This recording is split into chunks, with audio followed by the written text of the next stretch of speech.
Let's do it, everybody. Saturday night in Oklahoma City, the AUSL rolling on with just a week remaining in the regular season. The standings are tighter than a tick. You got the first place Utah Talons trying to clinch a playoff berth. They're going to take on the Oklahoma City Spark.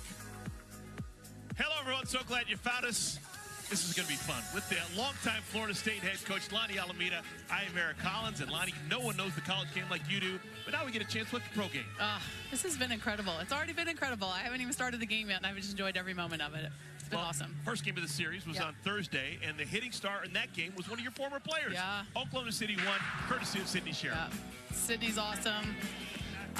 Many Knoll fans and softball fans have seen this, right? Like, just running around, hands go in the air at second base, and you know you did something good. Delaney touches the plate, and we've had many of those moments with Sid, and it's so cool that so many of these athletes get these moments in this league. It's pretty awesome. The other hitting stars for the victorious Oklahoma City Spark. How about Maya Brady, healthy again with a homer. Sidney Romero, a two-run shot for Utah in a losing effort. Jalen Alchik continues to be just sensational. And Hannah Flippin, the veteran, she hit her first homer of the season in the third of that game. All right, middle game of this three-game series, and we will have the homestanding Spark throw Maddie Penta. Maddie Penta, long, tall right-hander, 6 feet 2 inches tall, played at Auburn. What do we know about Maddie Penta, Coach? A competitor. I could say that about every pitcher coming in here. But, Maddie's just chatted with her in the pen a little bit, coming back from Japan and just learning so much about the game. They're continuing to grow. So, spins the ball, mixes speeds, hits her spots. Competitor. With a win today, the Utah Talons will secure a playoff berth. Last year, of course, they not only made the playoffs, but they won the whole ball of wax. The defending champions. Game's first pitch is a called strike. Let's take a look at the Easton starting lineup for Utah. We highlight Jalen Alchin because she's on a tear. 5-game hitting streak with a couple of homers. Woolery, Ellis, Palacios, Flippin, Jaquish, Jacobson, and Aaliyah Andrews. Former Florida State Seminole Jesse Warren fields the first ground ball and throws out Jada Coleman at first base. I just think that's such a cool weapon to have, is, to be able to go up, down, but to feed your defense. And, Jessie, that's what she does. That's so special. Just one hand. Get rid of it. We just talked about that. Just get rid of it. Doesn't have to be thrown hard. So, good job, Jessie. Lonnie, two of your former players in the infield today for Oklahoma City. You got Jessie Warren at third. You got Sydney Sherrill at second. A pop-up to left field. That's going to be an easy play. Jalen Alchin flies out to Bubba Nichols-Camarena. Quickly 2 down here in our first inning. Yep, if you can get just some easy outs, don't get your numbers up pitching and pitch to defense. Doing your job in the circle. Here is Jordan Woolery. If you look closely, you can probably see a chip on her shoulder. She is the reigning Division I Player of the Year. Just finished off one of the best seasons in college softball history. But she doesn't have a pro home run. Coach, she does not have a professional home run. 14 hits, all of them have stayed in the ballpark. This zone takes a while to get used to. I heard Megan Grant talking about that in some of the interviews that she had. And I think for these rookies to come in and face the pitching that you're facing day in and day out, and then they know the zones a little bit too. It's hard to make the adjustment, but it's in there. And they're fighting for a playoff spot right now, and don't let Jordan get hot and get one of those swings off, huh? Yeah, besides the lack of homers, it's been a great rookie season for Woolery. 292 batting average, 14 hits and 48 at-bats. Just 21 years of age, one of the youngest players in the league. I think that's one thing that... Oh, look at Jessie Warren. Jessie Warren continues to be an absolute vacuum cleaner at third base. Come on, is that not just the funnest thing? Jessie Warren showing the leather. You've seen this, Coach, probably for 20 years now. Jessie Warren, there are none better at third base.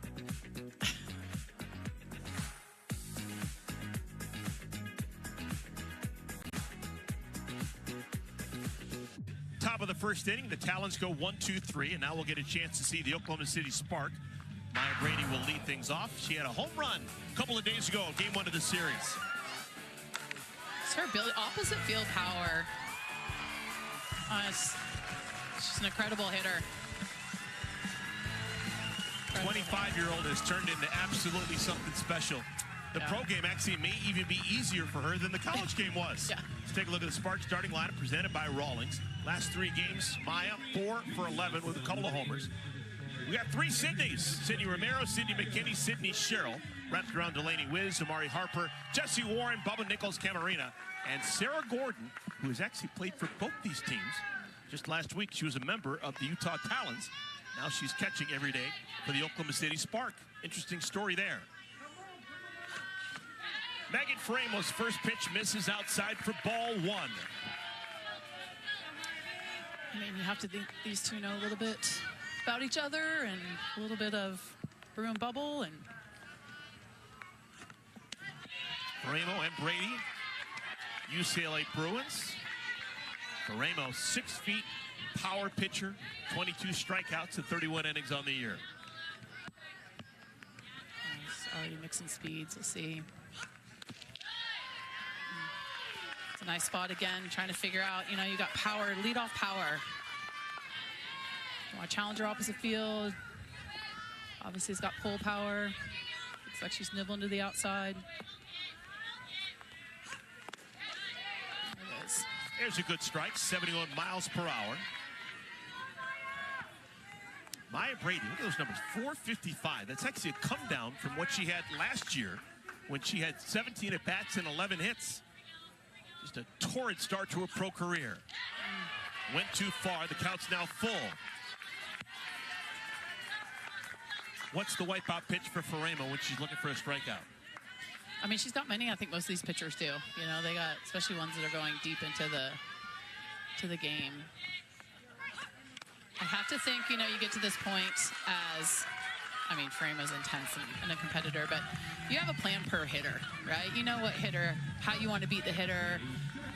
I would imagine, you know, a challenger to the opposite fields. We're going to go with some off-speed stuff, you know, something to set the stage for when I see her second time through, maybe third time through.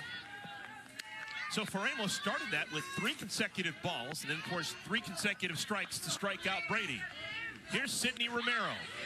Takes a steamer, called strike 1. Sydney Romero, 29 years of age, her 8th season as a professional. Hitting .377, 6 homers. With Lonnie Alameda, Amir Collins, and Lonnie. This is a typical player that I want to talk to you about. You've spent so much time dealing with 18, 19, 20, and 21-year-olds.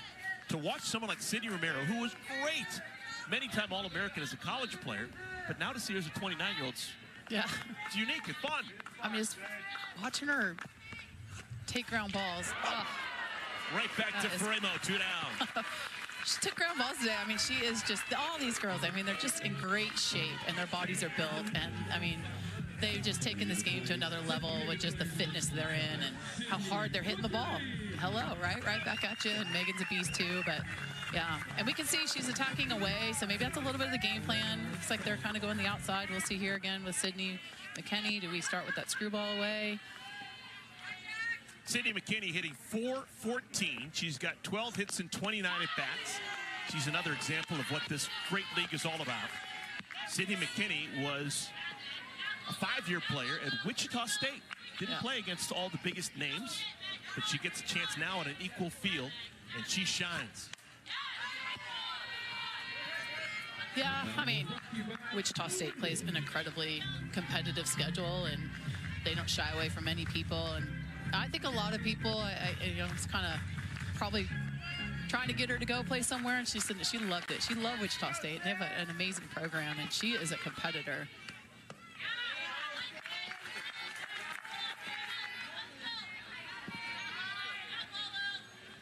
A win today for Utah, and they would clinch a postseason berth.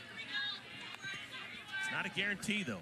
Oklahoma City playing a lot better, and a lot of other teams playing their best ball of the season right now.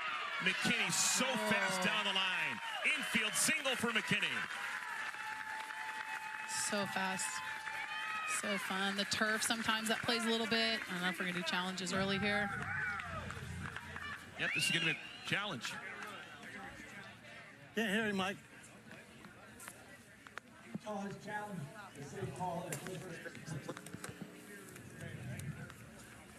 All right, we'll take a second look. Woolery's throw.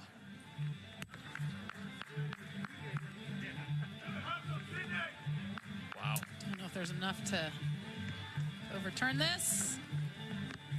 Oh, her toe got right on there. Talking a game of inches, even on the toe right there. I'm curious. You've won over 1,000 games, Division I level. Do you coach where you have your runners touch the bag at first? Yeah. You want them? Are you capable of saying touch the very front of the bag? Yeah. You work on it.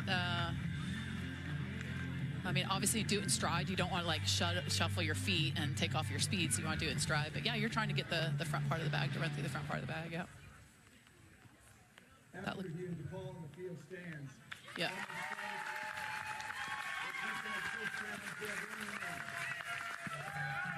All right, so an infield base hit for Sydney McKinney. That's their first base hit for either side. That's what's so fun about this game. Just the speed and the athleticism and the strength. It all plays, and it's just, I mean, Woolery's an athlete and obviously played some first base and over on third, but it's awesome. Here's Delaney Wiz. Wiz a little bit tardy, fouls it back. Wiz last year, member of the Chicago Bandits. This year hitting in the middle of the order since day one for Oklahoma City. She's got a .352 batting average with 6 homers.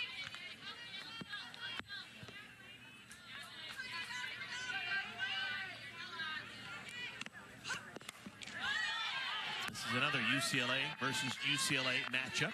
Yeah. That's interesting. It looks like we're starting away game plan wise.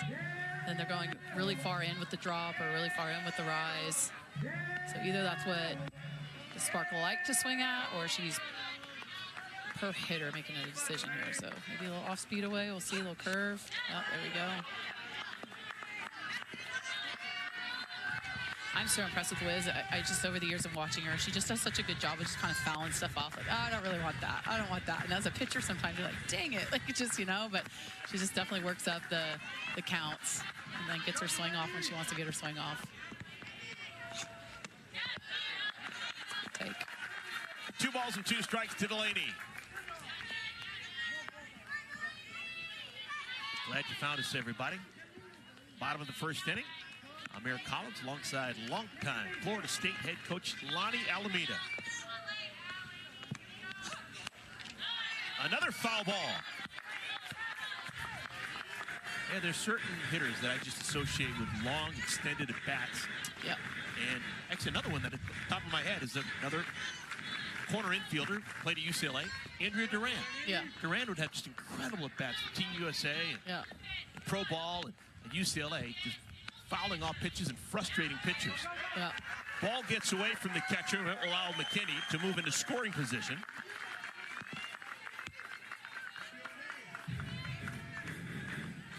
Charlize Palacios.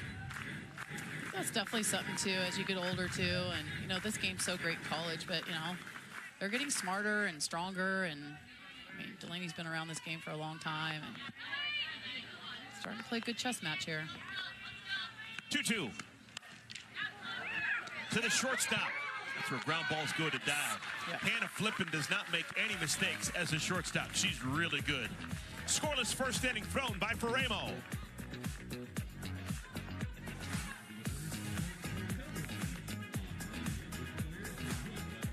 I know that's a little scary sometimes as pitchers because you just want that left foot to land, you know, pretty consistent. Sometimes you'll see pitchers on dirt, there'll be like a big hole there, or you'll get a pitcher that has a longer stride, someone with a shorter stride, and you know your foot doesn't fit in the hole, and all of a sudden you roll your ankle a little bit. And, yeah, and if it starts to sprinkle a little bit, it gets a little wet, and you get a slot, you know, and then your mind just goes like, I don't know if I can really gas this one up. So, but as they most are, warriors they are in the circle, and she is ready to get after it. Pretty cool that she's made it this far. She is not from a hotbed for softball. She is from the northeast corner of Maryland. She's from Chesapeake City, Maryland. I asked her if she wanted to be from Chesapeake City or is there a town bigger close by that she wanted me to associate. She said, no, I'm proud to be from Chesapeake City, Maryland. It's hard against the state line between Maryland and Delaware, northeast corner of Maryland. Yeah. Town of about 784 people. Yeah. I proudly, for the last 4 years now, 5 years, have been going up to the Northeast and just trying to share some softball, because there are so many amazing athletes in so many different parts of this United States that we want to share and grow it. And Maddie has been one of those warriors coming out amongst many. Michelle Smith has been one of them from way back in the day, you know, but it's really cool. There's talent in all corners. Here's Bree Ellis. Talk about talent. She was a rookie last year and struggled to kind of find her stride as a pro. But here in her second season, it has all clicked. She's playing like she did back as a college player. She's hitting .438, 14 hits and 32 at-bats with power. 4 homers, 11 runs batted in. Oh, someone drove 5 hours just to see a Bree bomb? That's nothing in softball. People travel many miles, huh? No, that's incredible. These little kids here have been so amazing. And I have seen there's a lot of kids in uniform, so I'm sure there's a lot out here playing some games too. Well, that'd be a home run in a phone booth. High pop-up. Second baseman Sydney Sherrill makes the play, looking up into the raindrops. 4 up, 4 down for Maddie Penta.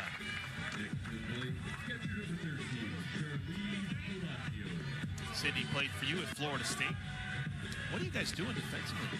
Some of my favorite defensive players to watch, Sydney Sherrill and the third base, Jesse Warren, both played for you as collegians. Yeah, so lucky. Here's Charlize Palacio, swings at the first pitch, and she pops it up to Sherrill. Or right field, but Sid's going to go out there and get it, yeah. I've seen a lot of softball in my life. I've never seen an inning go 1, 2, 3 with 4 pop-ups to the second baseman. So that's what I'm rooting for right now. You're speaking it to existence. I see you. I like it right now. Flippin does not want that to happen, but let's see if we go that curveball away again, huh? There was a couple curveballs away there that... Here's the great palindrome, Hannah Flippin. Now 31 years of age, her 10th year as a pro. We've seen her play in the NPF. We've seen her play in Japan. We've seen her play for Team USA. She's been a stalwart with the Utah Talons.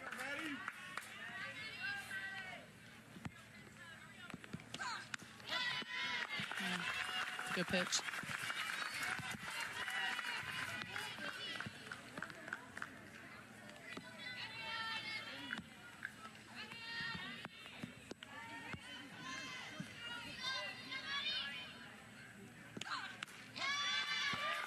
Nice. Again, mixing speeds, you know, I think it's so, you don't have to throw hard, but location and just knowing what your pitches do. So she gets a little up and out, a little horizontal, a little vertical, then she mixes a drop in there, and just making these hitters have to make a decision. Popped up out of play. Got it to a spot where even Sydney Sherrill can't run it down. Yeah. If Sid could, she would. As many of these athletes would. They would go get it. They are.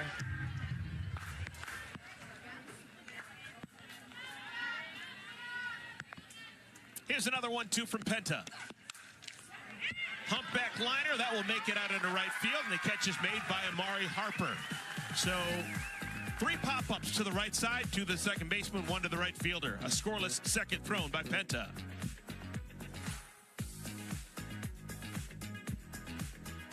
Oklahoma City still with a puncher's chance to get in there. You got Carolina, even though they're heading in the wrong direction. And how about Texas? They won back-to-back games. They're starting to play good softball, but it's a little bit too little too late. They are fighting. They are fighting. Last inning walk-offs. It's been fun to watch. But, I mean, you're playing for something right now, you know? And I think that's, you know, when it's every game, like, these games are just a hit away, 2 inches up the middle of 22 hopper, a line drive, you know, an extra effort run out, and you're safe at first base. I mean, the 60 feet, it just all matters right now, and they can feel it. Here's Amari Harper. She'll lead things off. It'll be Harper, Sydney Sherrill, Jesse Warren batting here in the second inning against Megan Faramo. Faramo tried to get her to chase. Ball and 2 strikes. That was so cool. I was watching another thing on Amari when she got the golden ticket, and she was just talking about how she was excited to level up. You know, she's like, the college game has really made her better, and she wanted these players to make her better. She came in here, and what a cool mindset to come in and just have a growth mindset.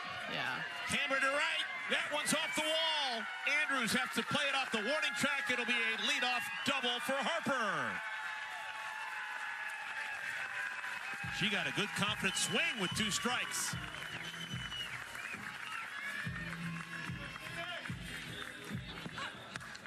Down and in, way to go down in and get that pitch.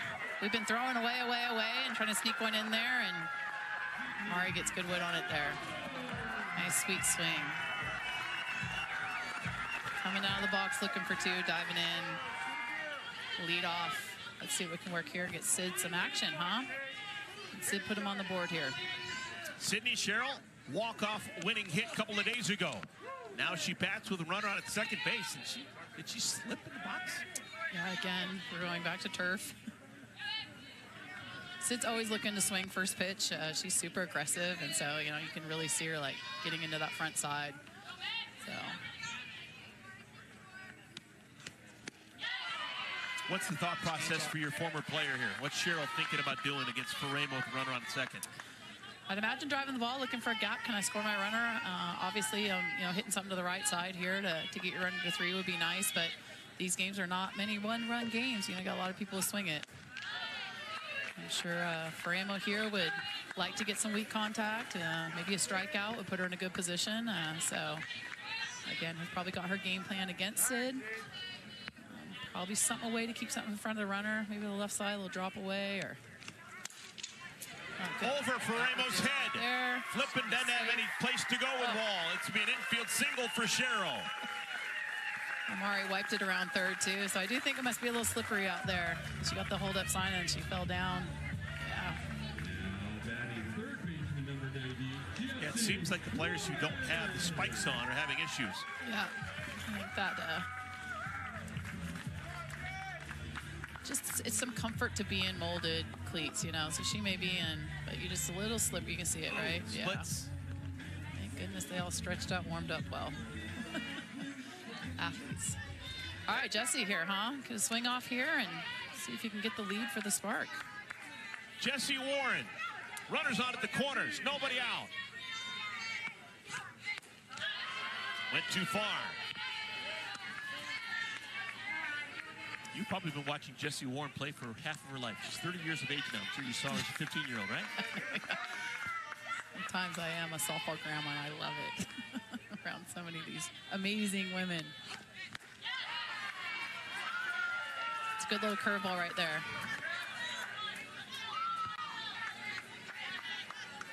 2018 Most Outstanding Player, the Women's College World Series, when Lonnie Alameda's Seminoles won it all.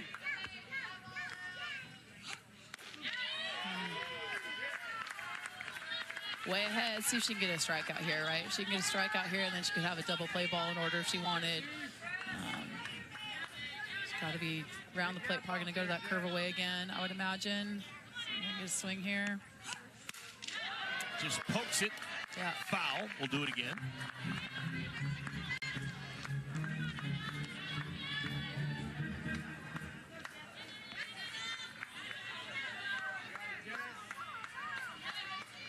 She does try to slow something down. Got to be a chase pitch.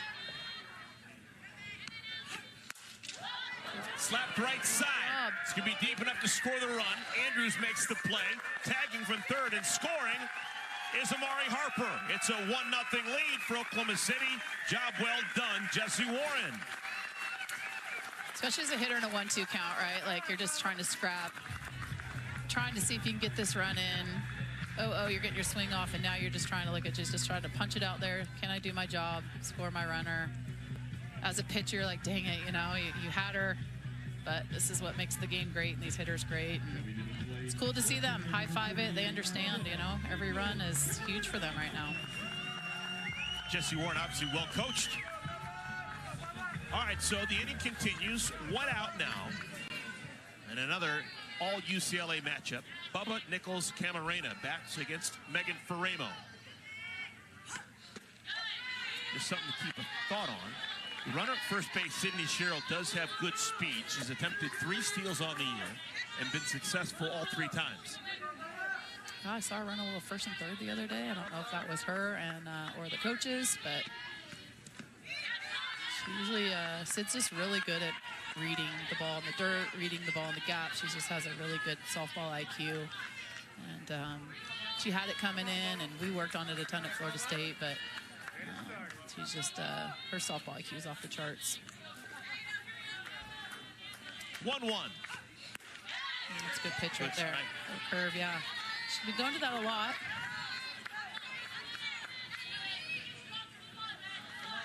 Bubba looking to get her power numbers up. She played for the Chicago Bandits last year, had 7 homers.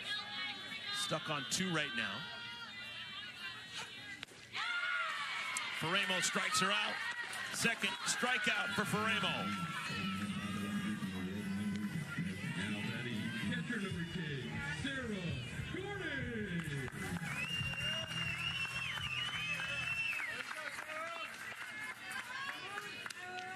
Here's the number 9 batter, 22-year-old Sarah Gordon.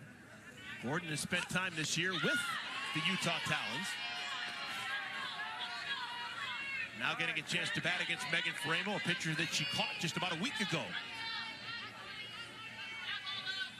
Yeah, she's got a good command of that pitch out there. Don't know if you go away from it much, you know. You're getting some swing and miss. It's got pretty good vertical break. We're talking 5-6 inches, so it's moving up and out, which is hard to hit. I'll be able to stay on this pitch. She gets that pitch early and she can keep moving out in the river, you know, and getting them chasing it. It's tough, but it's when you get behind and then you have to come back in the zone. That's where the chess match comes, when you get to second, third time through. Man, she can pour it past whenever she wants. Yeah. She's looking good, spinning it well up, good velocity.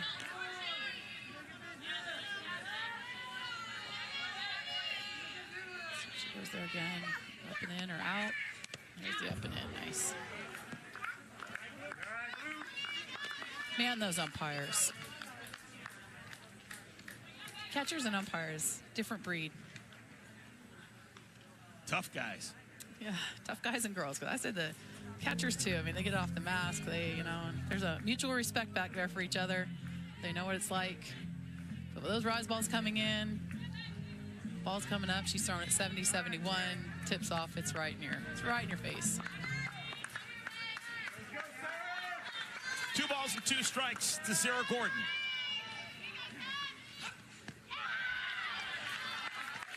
So we go full. It's going to change things a little bit. Yeah, this is a big pitch right here. Want to go at her. And how we feel about Brady on deck. I know we got 2 outs here, but there goes the runner. nice hold. That was a good. So Sarah Gordon saw a whole bunch of pitches and draws the 2-out walk, and it'll put 2 aboard for Maya Brady. Yep. Just a tough one there, right? She's way ahead of her. She's swinging, and then she works herself right into a full count and a walk, and to give your leadoff hitter a chance, that's a really good at-bat by Gordon. Well, the odds are in Maya Brady's favor. She is hitting exactly 500 as a pro. That's 2 seasons now. Oh, my goodness, almost took Faremo's glove off. Hit it so hard that the runner from second can't score. Cheryl can only make it 60 feet because that ball was scalded by Brady. Sure was. Again, went with the drop away, so now we're getting into second time through territory. This is when hitters start to make adjustments, pitchers make adjustments.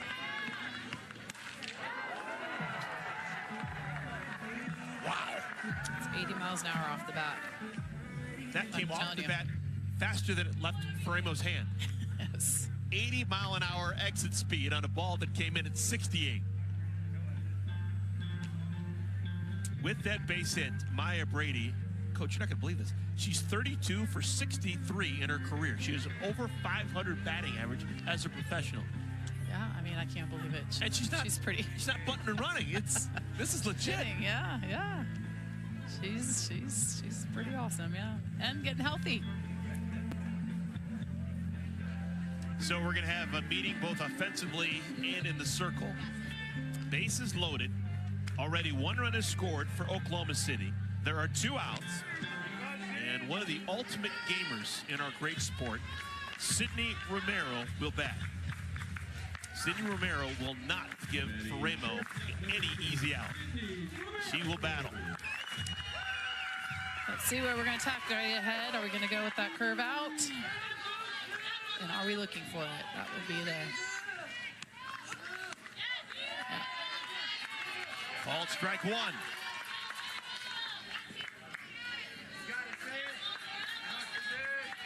First time up, Romero hit the ball right on the screws, but right back to Faremo. Nice. So it's been her success out there. So this is the fun part of pitch calling, and you know, I don't know, pitcher and catcher working together if it's coming from the dugout, but are we going to stay out there? We can try to sneak one in.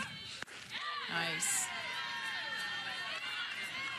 You can see Sydney shaking her head like she's got a plan. She's probably got a 2-strike plan. I mean, this is a big swing right here early in the game.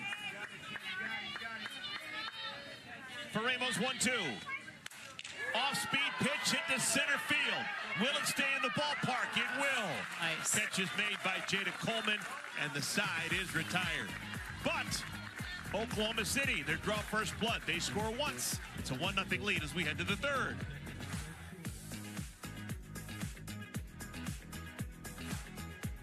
It's a cool games day. I was watching them all day today, too. It's awesome. I'm sure the Talons are well aware of that score. The fact that Chicago won means that Chicago, the Bandits, and the Talons now are tied for the most wins in the league. Utah's 13-6. Right now, the Bandits are 13-7. Here's Savannah Jaquish, the veteran second baseman. Jaquish played collegiately at LSU. We have seen Jaquish professionally as a catcher, at third base, a little bit in the outfield. But about 2 weeks ago, they moved to second base, and she has taken to second. She's made some really wonderful plays at second. Yeah. I mean, I have to thank every GM and every coach when they get together and they're putting teams together. I mean, you get players like her that can play anywhere, and I see Grant at third and Woolery. I mean, they're just athletes, and they're doing athlete things, and it's really neat to see. And Savannah's a veteran too, so you know, as you get older, maybe you lose a step, but you're in the right spot because you're smart. She's always been one of those, and a great hitter. She's powered all fields, smart. Yeah. Jaquish takes a strike. Our microphones were so good, I actually heard her say no, trying to get the home plate umpire to pay attention to her. She did. I think she's done. I remember playing her at LSU, and I could hear that too every now and then. And has a plan. Maddie trying to mix speeds a little bit, in and out. She definitely has got so much movement, that curveball. So down and away, so it's moving up and away, and then she throws that change up. Just in and out. Nice. Right into the waiting glove of Jessie Warren. 7 consecutive retired by Penta. Yeah. That's that screwball. You get in on the hands and, you know, trying to get the ball away from the barrel. And Maddie does a good job of that. Georgina's another one. Korek, man, when she's pitching, again, don't have to have the biggest of speed, but if you can locate pitches and really try to get these hitters to swing outside the zone. That was a nice soft line drive to Jessie. Caroline Jacobson way out in front of that delivery. Jacobson last year was a big part of what the Talons did when they won the championship. This year, still trying to find her swing. Been bouncing around that lineup in recent weeks. Currently the DP hitting in the 8th spot. One of our Tallahassee kids here. Smarty went to Duke and then got a degree and went on to Clemson and stayed in the ACC and swung it and got better every year. And look at her now, and super awesome. Loops this one into center field. Brady actually started back but had enough speed to come in and make the play. Again, weak contact. That's a good sign for her, right? Weak contact. That means she's expanding the zone, mixing speeds. Good little drop ball there.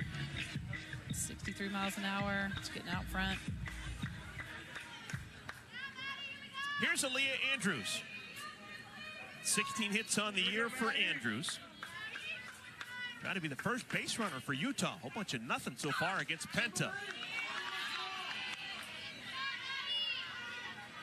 Curious over time if Andrews uses the turf. I wonder if the turf bounces, and when you are a slapper, you have the ability. I mean, obviously they can hit and power slap and do all the things, but do you utilize that ability? Oh, she swung at a pitch that bounced in front of the plate. It's going to make her lock in even more.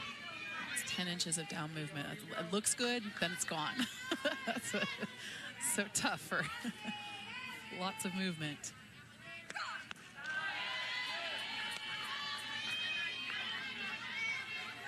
Both Aaliyah and her older sister AJ are natives of Florida. Both got away from the state of Florida to play their college softball, went to LSU.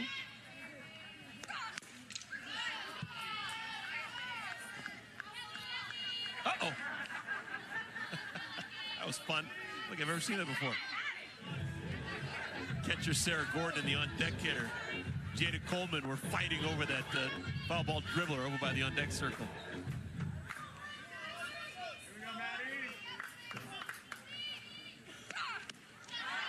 Did she? Nope, no swing.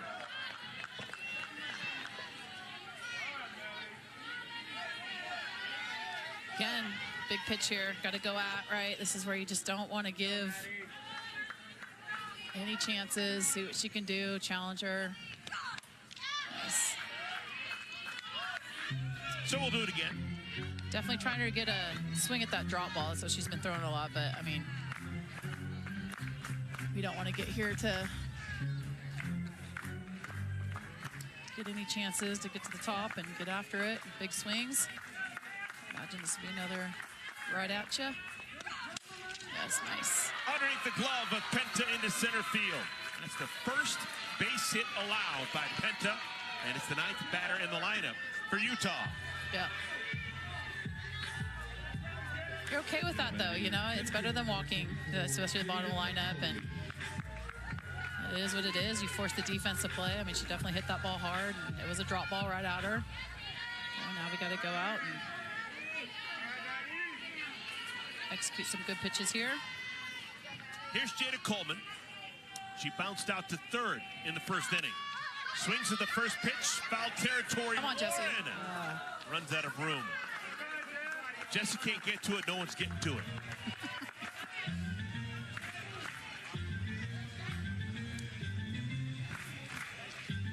A little hot and muggy out there. Trying to get the sweat off the arms. And another tough thing when you're on the turf as a pitcher, you just can't grab the dirt. That ball becomes slippery and you're sweating, and everyone's a little bit different in how they handle the humidity. Some sweat down the arm and it's dripping on the hand, and then you're trying to grip the ball and there's just no dirt there to wipe anything off. So you can see she's going to the towel on the side there.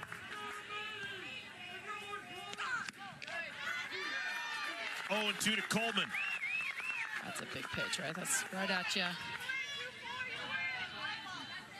Coleman may have had the bat of the year about a week ago in a game against the Volts. Hit a grand slam, culminating a 9-pitch at bat. It's the only home run she's hit so far this season, and it came at a huge moment, winning the game for Utah.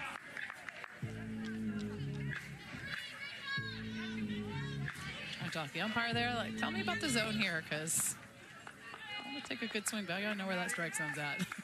Love that when they talk to each other. Off-speed pitch. Coleman stays down on it. Yeah. Serves a single to center field. So a 2-strike base hit for Coleman. That's now back-to-back base hits for the Talons. A little tough one when you're ahead in the count there. Again, trying to expand the zone, but I mean, Jada does such a good job of just staying through. You can stay on her legs there. Rides out the off-speed and flips it up the middle. And obviously they were in motion there, so. Seems like the bat just gets started for Coleman when she gets the 2 strikes. She just has a good approach. She's an athlete. Hard to get her out anyway. And then now she's starting to learn when to be in my hitter counts, when to be in my 2-strike counts, and that's dangerous, you know. And again, I go back to like, man, this game gets so good now as we get a little bit older, a little bit stronger, a little bit smarter, and she is definitely one of them. This is long meeting right now going on. I think Penda's going to stay in the game. She was cruising along. Coach, she'd retired 8 consecutive. She gives up the 2-out single to Andrews. She gives up another single to Coleman. And now runners on at the corners. And Jalen Alchin is going to be the batter.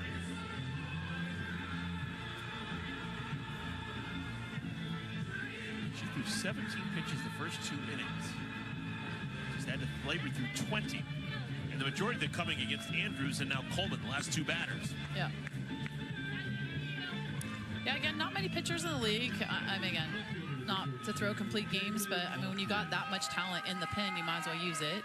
So there's probably a number they're trying to get to. A certain amount of times you're going to see the hitters. You also got to think of the situation. You know, you get, are you a good matchup here? Do we have the juice to be able to go against Alchin? Like, she's been swinging it pretty good. Crooked letters are not things we want on the board. Defensively. Offensively, of course you do. Nice. Blew it past Alchin. Ball in a strike. It's a nice swing. Alchin does not look like she'd be one of the best power hitters in the league, but she has been this year. Look at the OPS, well over 1,000. She's got 3 homers. But she can't catch up to that rise ball. And she's down in the count of ball and 2 strikes. Yeah, just spotting it well out there. Go ahead here, gonna throw a little chase pitch, see if she can swing out of it. Popped up, foul territory. Will it be playable? Yes. Oh my goodness, in and out of the glove of Bubba Nichols Camarena. She got there and just ran out of room. Banged into the fence, the at-bat continues.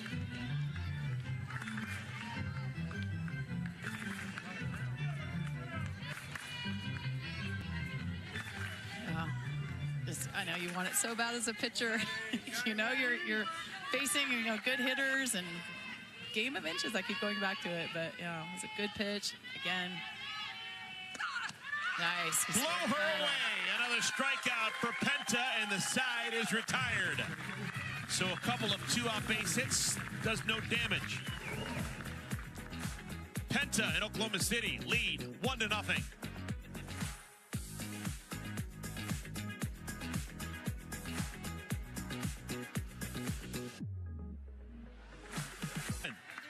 How are you guys doing up there in the booth? We're doing great. I want you to say something nice about Lonnie Alameda, my partner tonight. I have nothing but nice things to say about her, so I could talk all day about how great Coach is. Jesse, we're in the AC up here, so you guys are down there in the humidity, so we are doing great. It's yes. actually not as bad as it's been the last couple weeks, so yeah. It was nice because the little storm that we have coming in. So. Yeah, it is summer. Is it hard on the turf right now? Like, looks a little slippery out there for. Yeah, it got a little slippery when it started raining. Yeah. Some of us changed into our molds because we were in turfs because the foul lines are like a little bit different than the actual turf, so gotcha. We get stuck with our cleats on there. But yeah, in the molds now, not going to slip. Yeah, that's awesome. Yeah, I know we've got Cindy McKinney at bat here trying to lead us off a little bit, but your plays, your anticipation. How do you anticipate that amazing play, 5-6 hole? I mean, you did it all the time there in Tallahassee, and so fun to watch. But just for the listeners, like. Yeah, so obviously just based on who's pitching and kind of what pitch is being called, I kind of just every play I'm anticipating that it's coming to me, regardless if it is or not. I think too, just like natural instincts. I practiced it a lot when I was at Florida State. Like we did a lot of out of the machine transfers, balls coming at us quick, and watching Coach Travis when we would do like scrimmages and like one-on-ones, him make some crazy plays. I'm like, ooh, I want to try some of this stuff. So just kind of trying to mimic him a little bit with what he does, and then just a God-gifted talent, and yeah. I learned from the best at Florida State. There's been some great defenders at Florida State over the years. Obviously, your infield partner right now, Sydney Sherrill. I remember Josie Muffley a couple of years past was really good. Is there like almost a competition between former Seminole defenders? Who's the best? Healthy competition for sure. No, but there's been a great deal of defenders at Florida State that have come through. I remember watching Brianna Hamilton make a crazy play at third base, playing so close up. Like, she's one of the athletes that I really looked up to, and just like have no fear at playing third because of her, because she showed no fear at third base. So watching her and then coming in, taking over that spot, and then after me, Sid, and then Jasony, and you have the Josies, but yeah, it's been cool just watching all the alumni that have played at third base and just trying to mimic them and do the best that I can to be as good as they were. I'll tell you, Eric, she cried the first time I said you're going to play third. Really? We talk about it. I mean, she was an incredible shortstop, and that's a nice pitch. Yeah. Incredible shortstop, and then she's like, I don't want to be this close. And then all of a sudden, she's making plays like that. She's like, oh, okay, this is cool. I remember going up to coach's office, like, I really don't want to play third base. Like, it's so hard because, like, I'm learning a new position.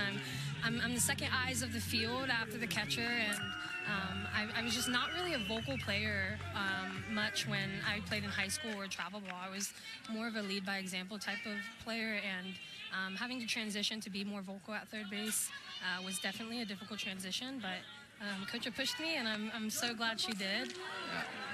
Liner into center field, right into the waiting arms of Jada Coleman. That's the first out of our third inning.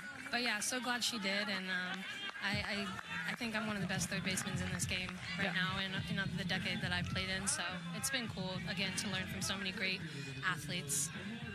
Yeah. I have seen you play the vast majority of your programs, and that is the biggest understatement I've ever heard. Yeah. You are lights out defensively at third. That's where ground balls go to die. Yep, they do, Just share a little bit. I know you got to go get ready to swing it again, but just anything different now that you do training-wise? And we know we joked when you were taking BP about stretching, but how has your game grown from you left the college game? Because it is incredible to watch the speed and the power of it. Yeah, just learning day by day, still learning, and I'm 9 years in, so it's really cool to pick brains of even the rookies that are coming in and learning from them what they did at their programs, and again, some of the vets too, continuing to learn from them as well.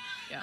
The one thing I do most now that I didn't do back in my college days is stretch. I'm a little bit older now, so definitely got to take some extra time before the game to do some activation and stretch a little bit more than I did. I was telling Coach Eric that I'd never stretched in college. She would always get on to me about stretching and making sure I was warm, but yeah, definitely a lot, still learning, again, 9 years in, and it's been such a journey and so fun. Yeah, well, proud of you, sister, and keep sharing and growing the game. It's pretty awesome, and now go get ready to swing it. Thank you. All right. Bye. Thank you, Jesse. Well, that's a case of a wet field right there costing Sydney McKinney. She may have had that bag stolen, but she slid well past the bag, and Hannah Flippin, well coached, keeps the tag down, and out number 2 is on the base paths. Yeah. It is something to get used to, sliding on the turf, playing on the turf. It's just different. It's awesome. I know a lot more places are going to turf, and it's easier to maintain. And obviously rain days, you don't have to wait and tarp it and all the things. But yeah, and again, you say Hannah Flippin. I mean, look at her positioning. The throw is the money. Flip's one of the best, and that's a tough one. Umpire almost got taken out too. When Hannah Flippin is playing on turf, I almost see like there's no physical way she could ever make an error. She is so low to the ground. She is so fundamentally sound in everything that she does. I can't imagine, without a bad hop, her ever making an error. Yeah. She was fun. She definitely took Utah to a pretty good level when she was there, She's just a steady player. Leads by example. I know Jesse talked about that too. She's a quiet one, but you can hear her voice. She's consistent, and I think just over the years, I have so much respect for how she continues to keep coming back and keeping herself in great shape, and just steady Eddie. Can swing it, throws it, there for her teammates. I know she's a leader in the clubhouse for the program for sure, and just always been fun to watch.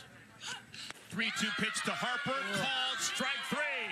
Faremo gave up a double to Harper an inning ago. This time she strikes her out. So the game continues, a one-run affair. It's a 1-0 lead for the Spark over Megan Faremo and the Utah Talons.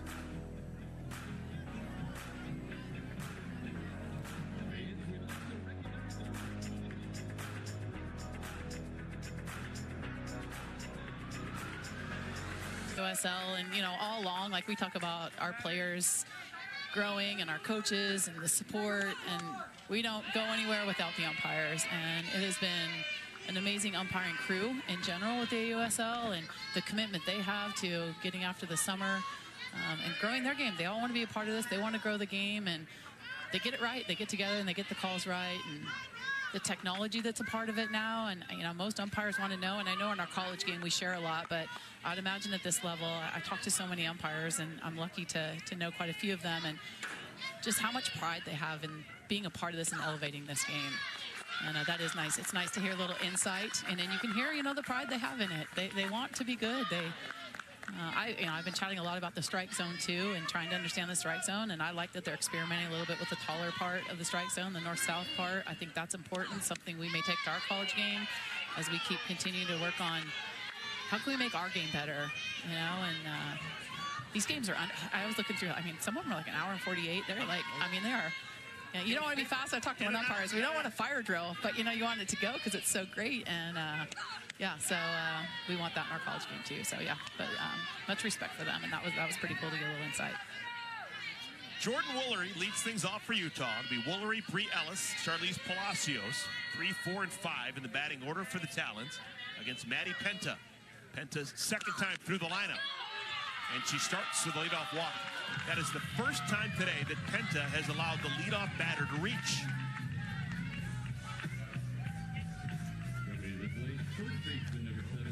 So again, just little things to look for as you get into it, pitch counts and numbers, and we were getting the outside. Are we losing our legs a little bit? Are we the same speed? We definitely don't want to have runners get on and have one big swing. Right now we get into big swing zone with Ellis and Palacio, and so maybe mixing speeds a little bit more. We'll see as we get down here. Here's Bree Ellis. Nice. Takes 70 miles an hour on the inner half, 0-1.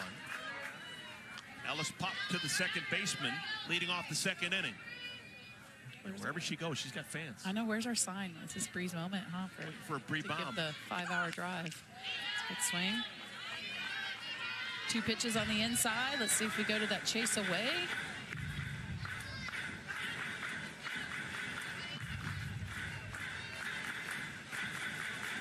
Talons and Spark, middle game of a 3-game set.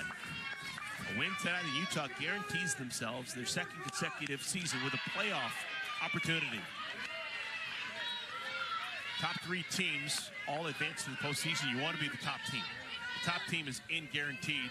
Teams 2 and 3 have to play a 1-game playoff to get into the final championship series.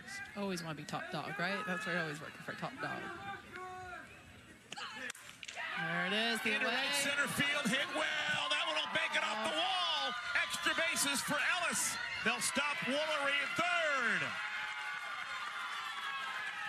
That is the 3rd hit for the Talons that has come with 2 strikes. Yep. The ball probably is up a little bit, and kind of the ability to just poke it out there. But good job on Bree. She just leaned on that. Leaned on that, got her barrel out. So runners on at second and third, nobody out, and we may have a pitching change. Pitching change here, huh? Yeah. Penta was fantastic first time through the order. Second time, it's been a bit of an issue. She has allowed a single, a walk, and a double to the 3 of the first 4 batters she faced second time around. That's just where you get to the point. You have so much in their arsenal, and it's great stuff, but now the hitters start to make some adjustments, and I'm sure the talk in there is like, been throwing that curveball, haven't come in much, even though she painted 2 in there to Ellis, but we're going to go again, so probably a really good game plan here, and I would imagine, depending on what here happens to Palacios, we'll make a decision if we have someone in the pen warming up. I can't see the pen right now, so I don't know if we're warming up down there or not, but definitely this is a big moment shift here in the middle of the game. Charlize Palacios popped to second 2 innings ago. She's got runners on at second and third, nobody out. Blocked nicely by Sarah Gordon. There's not a lot of area between home plate and the backstop. Oh, yeah. Got a righty and a lefty in the pen.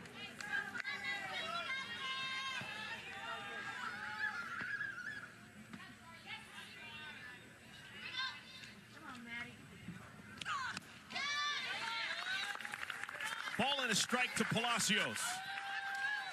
More than likely thinking something on the left side, right? Keep something in front of these runners right here. Kind of get a little ground ball to the left side. And then, of course, Palacios thinking, can I score this run? Can I get something in the gap? That one too far inside. There's a base open. But if you walk Palacios, it'll be bases loaded for Hannah Flippin.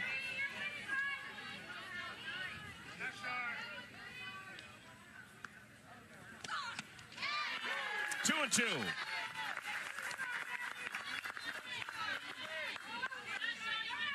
Penta would love a strikeout here.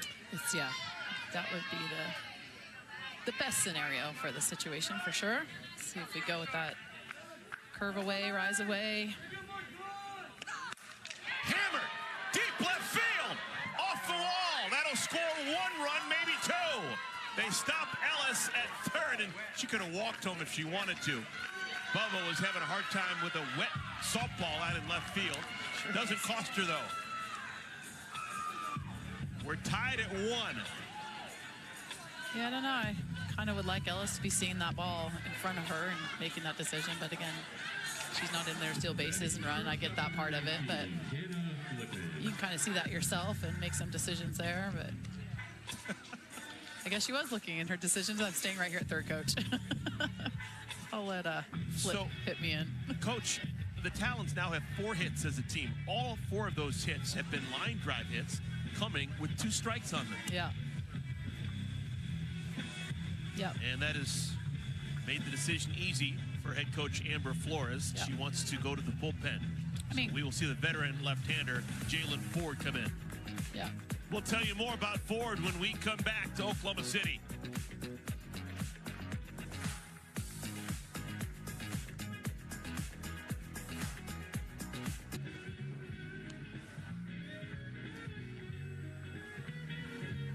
Welcome back, everyone. Maddie Penta has been lifted. She made it through the first 3 innings unscathed, but the 4th inning, the worm turned.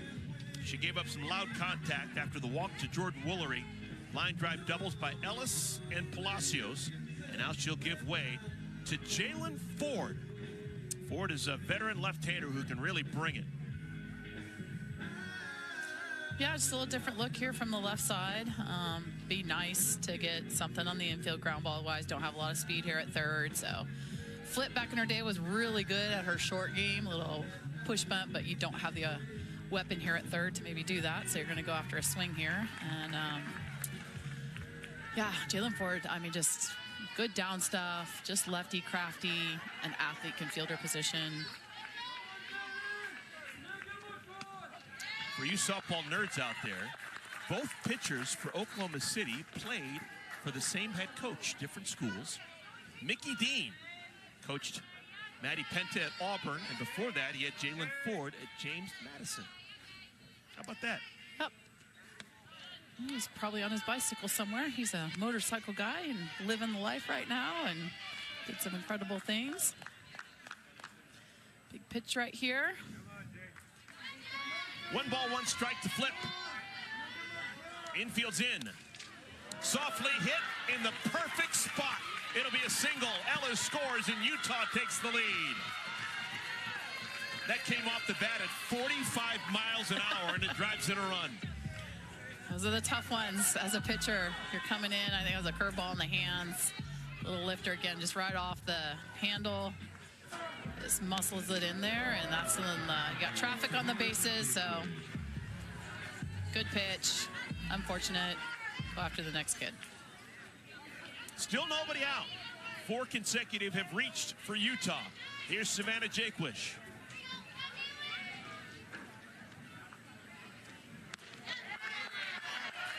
The fact that the field is a bit slick, we've seen players overslide at second, third. Would that deter maybe the possibility of Flippin thinking about trying to steal second?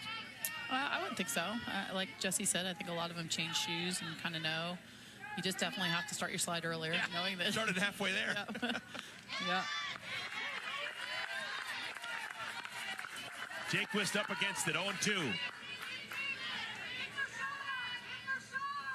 Savannah hit the ball right on the screws first time up. but it was snagged by the third baseman, Jesse Warren. Looking for that little backdoor curve there. She's got a little up movement, but definitely a lot of slide across the plate here. And so either she's going to go on the hands for try to get her tied up, or mix that changeup in.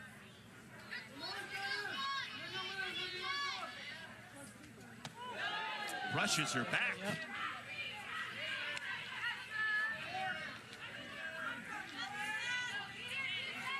Always tough as relief pitching to come in these situations. You know, you don't have time to feel things out. Like, you got to come in, and this is for the mentally tough here, really staying pitch by pitch. Nice.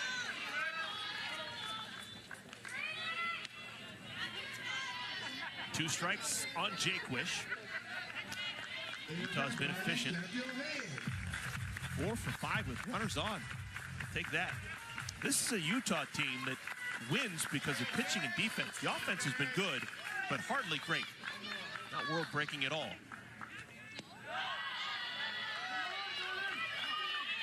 Utah came into this game third in the league, team batting average of 279. Not a lot of homers, just 13 homers in 19 games. But they win with pitching. By far and away, best team ERA of 2.46. So if they can get a couple more runs here, they're going to be formidable. Yeah. Get a lead and just hang on. Yeah. Well, once you go get the horses, right? And that's kind of the strategy when you're drafting a team. I can't get over how confident these swings are for Utah when they have 2 strikes on them. Yeah. Well, they also now are kind of like, it's like a shark with blood and water, right? Like you got some runs on the board, you got some players on the bases. Can I get a big swing? I don't care what the count is. I need a swing in the gap. I need to score some more runs to give the horses the chance to put shutdown innings on the board as we close the game here. Nice change. Chase the pitch. Ball gets away from the catcher. Ellis doesn't, or Palacios doesn't leave third, but Flippin does take an extra base. So I guess you could call it a productive strikeout. Huge. As Savannah is out number 1, and there are now runners on at second and third. Yep. Huge strikeout there for. Now batting designated player number 1, Caroline Jacobson. All right. So Ford strikes out Jakewish. Here's Caroline Jacobson. We go on that curveball again here.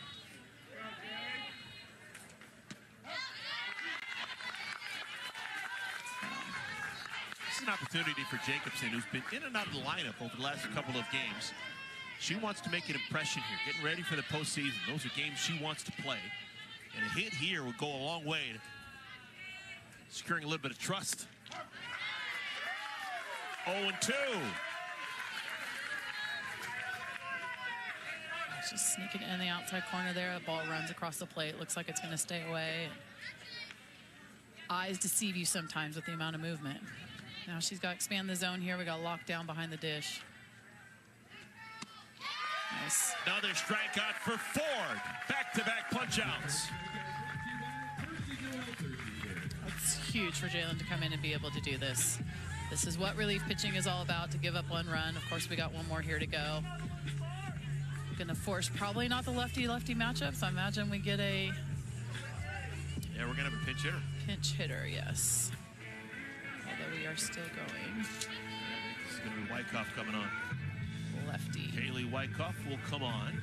This is interesting to me. You got a veteran in Aaliyah Andrews. Really good at touch and go, putting the ball in play. Aaliyah had a single her last time up. She did. Take her out and replace her with a rookie. No one's questioning Cindy Ball Malone. Well, again, I think they're in a position where they want to use their bench. They have players to be able to come in and do certain things, whatever it may be. Maybe we feel Wyckoff is got a little more opportunity to put the ball in the gaps, where Andrews is more of beat it out, infield hits, and you now have 2 outs, so you want a big swing here. Wyckoff has played quite a bit this year. 279 batter. Called strike 1.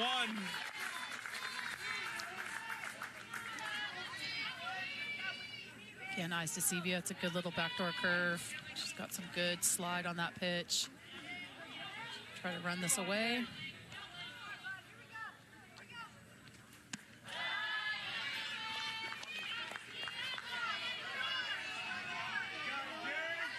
Feels so good as a pitcher. You got the 2 strikeouts, but you're not out of it yet. You know, you got to finish the strong.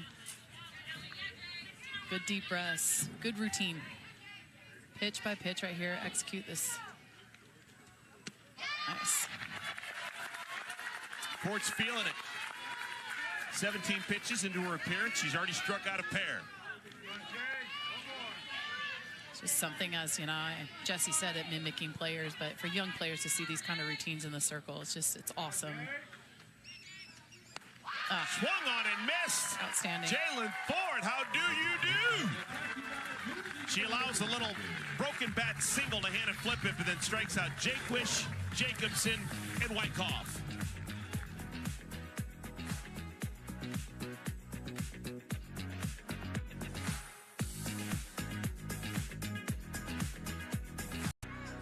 Oh, man, it's going to be in conjunction with the Major League Baseball All-Star Game in Philadelphia. Great opportunity for some exposure for the AUSL. Yeah, I mean, the collaboration with AUSL to Major League has been awesome. The respect. Been so lucky to be around, you know, back when I played, but a lot of the baseball players, you know, now that I played with it, you know, OU now are into the league somewhere, and they just love watching this. Softball's on the clubhouses, and they have so much respect for the speed of the game and the athleticism. And you know, of course, we're all about growing the game, but to be able to get those parties together and All-Star Week, and I mean, Burrito's been awesome. She's been killing it defensively and playing a lot of positions, and it's been fun to see all of them on there. So yeah, super cool. I think Sydney Sherrill, if asked, would do wonderfully as well. She seems like the type of athlete that would really take like a duck to water one of those events.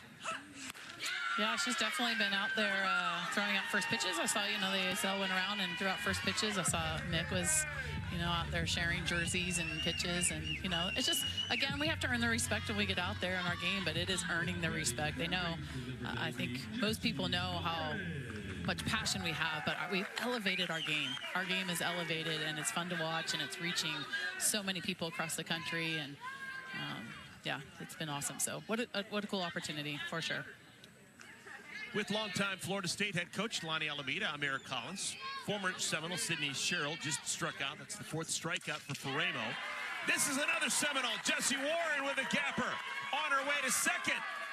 And she makes it with a dive. How about Jessie Warren? One out double and all smiles for the veteran.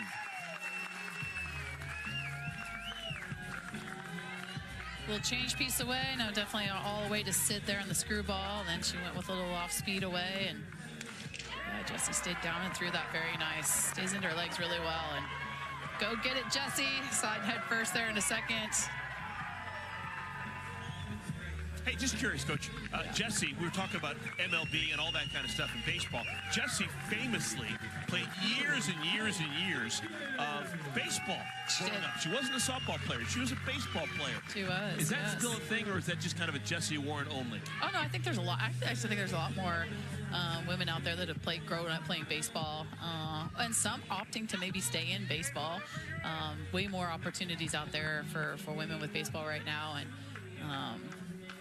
yeah, I think it's great. I always argue. I don't know why we start with such a young age with this big ball in our hands. These little girls try to throw this big ball, and I feel like, you know, some of them that play baseball at a young age can grab hold of that baseball and throw it a lot better and create better mechanics and not have all these arm issues because they're trying to hold this big ball. It's been an argument forever, but I think it's awesome. And you know, her coach brought her up one day to a camp.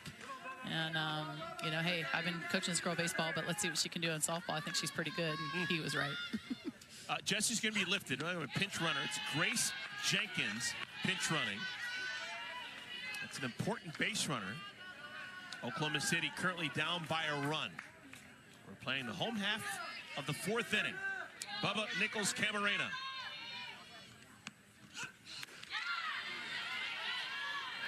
Bubba struck out against Ferramo 2 innings ago. Both Bubba and Megan part of UCLA Bruin championship teams. 2019. Yeah, with that curveball away, she's been attacking her here, and I mean, it's moving well. Up and out. You have to stay on that up and out with velocity. It's just a tough pitch, and when she gets you in swing mode with it, she starts rolling it out in the river a little farther, a little tougher to stay on.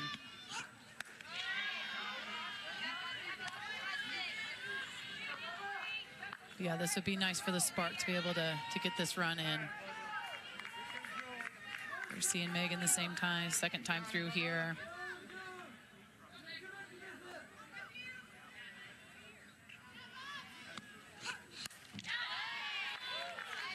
Bubba stays alive. I like that right there. I mean, she's curve away, curve away, curve away. It's moving up, it's moving away, got the swing up, and then she throws that little drop ball down, and you can see, like, Bubba's in, protect mode. She's trying to get after swing. She's got the barrel going down. So let's see if she goes back to the curve or rise in. So drop in. So we've reached the end of the line. 3 balls and 2 strikes. Ramo has walked 2 so far in our game.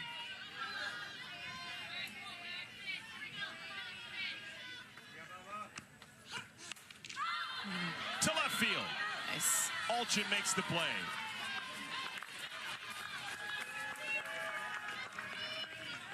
Very nice located pitch, right in the hands. 3-2 count. Coming to the plate, catcher number 10, Sarah Gordon.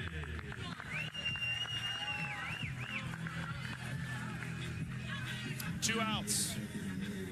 Jenkins still on at second. Here's Sarah Gordon. Yep.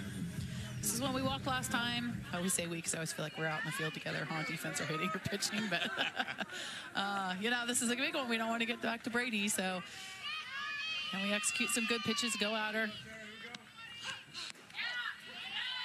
again, knowing that curveball, she's just throwing it well today.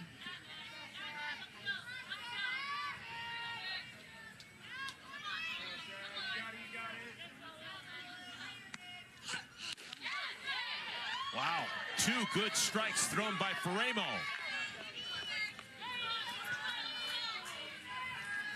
Stronger here as we go on. Get a little wipeout pitch. Get back in that dugout. That's a nice pitch. The discipline to lay off that as Gordon. Imagine she throw maybe same spot again. See if she can push that 1-2 count. Yes, there. Swung on and missed. Faremo gets the strikeout she needs. That's now 5 punch-outs through 4 innings.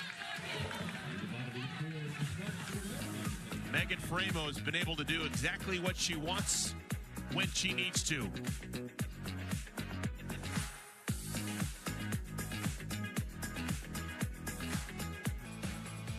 With Lonnie Alameda, longtime Florida State head coach, over 1,000 wins.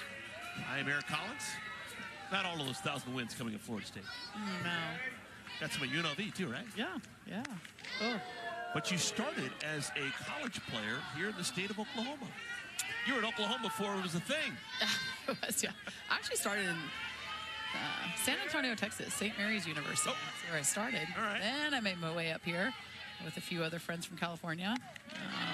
Yeah. Lucky, to be a part of this game. Watch it grow, especially at the Hall of Fame Stadium. We used to do camps and clinics there with AUSL softball, and just fun. The stadium now, the double-decker, it's so cool to see how far it's grown, and just places like this, I joke about who our first pitch was today, Mr. Heath coming out here. Yes. Tom Heath Field. And I researched who Tom was because that's just the nerdy things I do.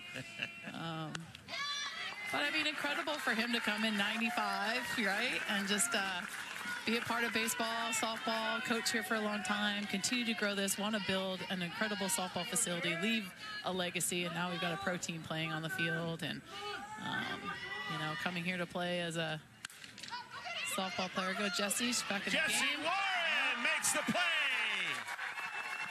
If there's a foul ball that's to be had over there at third, she's going to make the play. Getting after, yeah. Coming to the plate, catcher number 42, Caitlin Alton. That was a great pitch to get on her hands, and yeah, finding that fence out there, knowing your home field, that's a big part of it. But yeah, nice play, Jesse. That's a good way to run that ball down. Here's Caitlin Alton showing you that she is not just a power threat.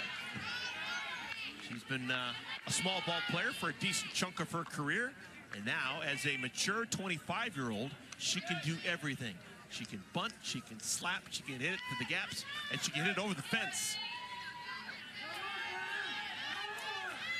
Probably a testament to just being in the game longer and understanding, you know, and understanding her strike zone. And how consistent has Caitlin Alton been? Last year, she hit 380. This year, she's hitting 387.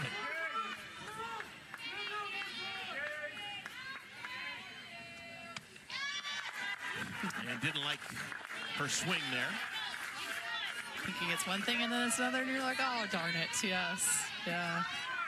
What have you seen out of Jalen Ford since she came out of the pen? Incredible. I mean, I think... wow, like she strikes that Alton. That's now 4 strikeouts for Ford. Yeah, relief pitching's not easy when you come in situations, but then, you know, you get back in the dugout, take a deep breath, and you got a clean inning to start. And you even said it earlier, like, what's different about her, but, you know, I mean, she's a little funky. She's got doesn't have a full arm circle coming at you. She kind of hides at the hip a little bit. She's got cross movement across the plate, so horizontally it's coming into you or away from you as a lefties, just like that right there. So, I mean, that ball's running like 6, 7, and I just said it, darn it, 7, 8 inches in. Let me be around campers and say, I'm like, oh man, yeah, I just said it. But anyway, she's got a lot of run, and you know, your eyes deceive you quite a bit. And you can see right there, she walked up to. So 2 out hit batter. Woolery is aboard. Yeah. Got her right in the arm, I'm assuming, kind of in the back of the arm and the meat of it, or the elbow. She's giggling a little bit. Not the funny bone, but maybe the funny bone. I don't know. But yeah, that's... And as much as she spins it, she's still 66, 67 miles an hour. So it's coming in pretty hot and, well, with quite a bit of movement. So, but great relief appearance for her right now. Ford is one of those players over a decade ago, was a star at James Madison. And I remember a lot of people like, well, okay, pretty good, but James Madison, how's it compare? Well, she's been a pro for a long time in a lot of different continents, and she has proven that what she did as a college player holds up. She's been great here in the States, many pro leagues. She's been great over in Japan. That's good to see. I just hear the stories, legendary stories. I don't know her well, but I think she's her incredible athlete, and I think she went to play volleyball or basketball at JMU and wanted to stay there. And it's see that slip again. She had her turfs on too. That was scary. She just jumped right up and said, "Back at it."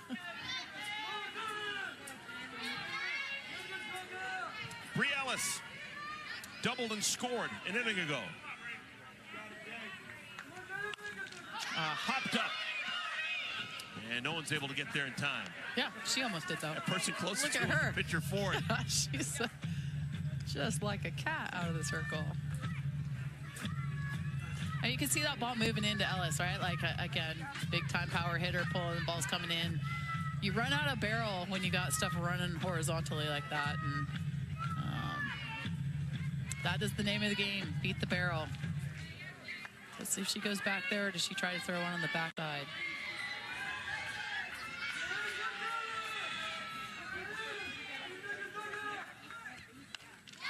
Another pop-up.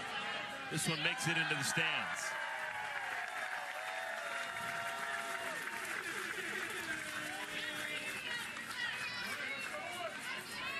See Bree, like she's trying to get the barrel there. She's trying to open up a little bit.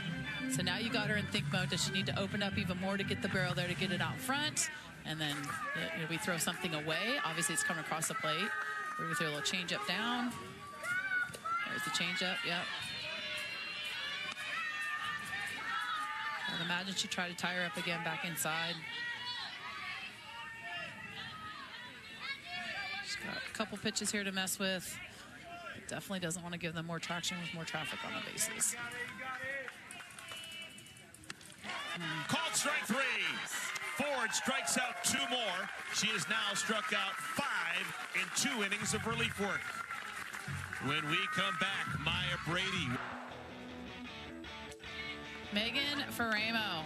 She has been lights out, running the ball away from the barrel, the screw away from the lefties, the curve away from the righties.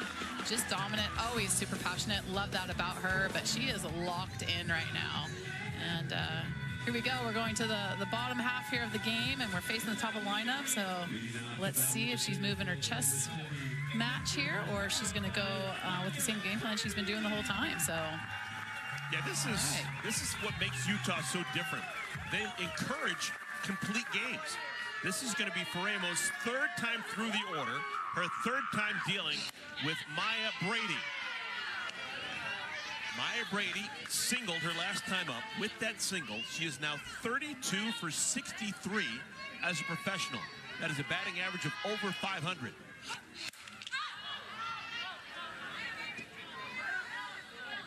That was the swing she wanted right there. She knows the screwball out. She definitely had that base hit up the middle and the screw away. Again, working the away pitches. So I would imagine she's going to try to get her swinging away, even though Brady's so good at knowing her strike zone. But or we start making in some off speed here, we'll see. She is in the driver's seat. Megan Faramo again trying to get this leadoff out. 0-2.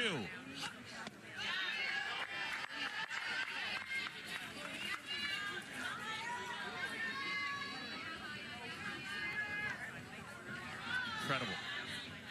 Wow. A 500 batting average, 8 homers. That's like close to impossible. Called strike 3. Faramo, her 6th strikeout. Tough one too, again, the strike zone that we've talked about. And, you know, I know the umpires in the league, and, you know, the river has been a little part of it. That's a tough one, but again, you get to 2 strikes. She did get 1 swing there, but yeah, she's feeling it and owning it right now. Imagine we're staying with the curveballs away. Let's see if we keep going with the same game plan. Here's Sydney Romero. Everyone knows that Sydney Romero comes from softball royalty, her older sister Sierra. Romero stock. Is that what yes. But it's not just the Romeros, it's actually the high school she went to. She was from Murrieta, California. The high school she went to, Sydney and Sierra Romero. That's good enough right then and there. But also the Edwards twins. Tatum and Taylor Edwards, who are so good for so long, both as college players and both as professionals. Some places just care more than others about softball. That was a good swing there. I think that was supposed to be a little out, maybe missed off the hip, and that's what you're looking for late in a ball game when you're pushing pitchers. And you know, can they miss a spot, and can I be ready for it and get my swing off? And she just missed that swing. Faramo takes a deep breath and wants to execute another. Slug down the left field line! Gone! A homer! And we're tied!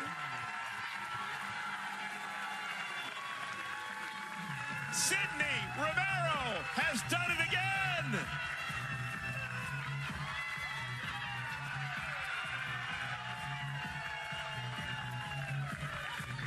Talk about a clutch player. Just absolute nails, Sydney Romero. Again, 70 on the hands. Didn't really get full extension, but got it cleared enough to just get the barrel there.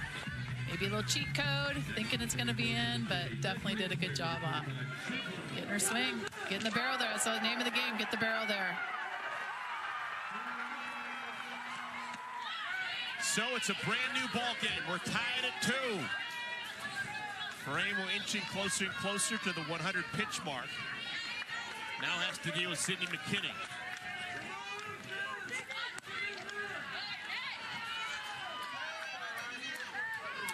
Curious why they went away with a little game plan. They got Romero to pop up in the changeup, and that was a little deep away. Maybe their game plan was to beat her in, but they've been throwing that curveball pretty well. Half swing's going to result in a base hit for McKinney. McKinney's been aboard all 3 times now. 2 singles and a walk. scrappy. She's just a scrappy hitter. It's fun, you know, again, the lineup's so fun. You know, you have the scrappy ones that just put bat on barrel, some that can sit pitches, but when you get relentless, they don't care for late ball games. They're getting swings off. They're hunting pitches. It's fun to watch. McKinney's one of those, just scrappy. Delaney Wiz is the batter. She's put the ball in play twice against her former college teammate. Nothing to show for it. Some big pitches here right here. This is a big at-bat to me right here. You know, Wiz is in charge. 2-0.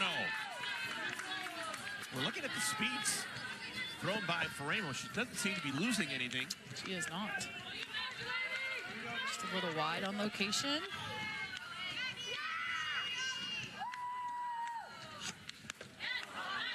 That is not tipped. That's a miss by the catcher. Oh, he called foul ball. Oh, they did. Okay. Yeah. And ball got away from Palacios.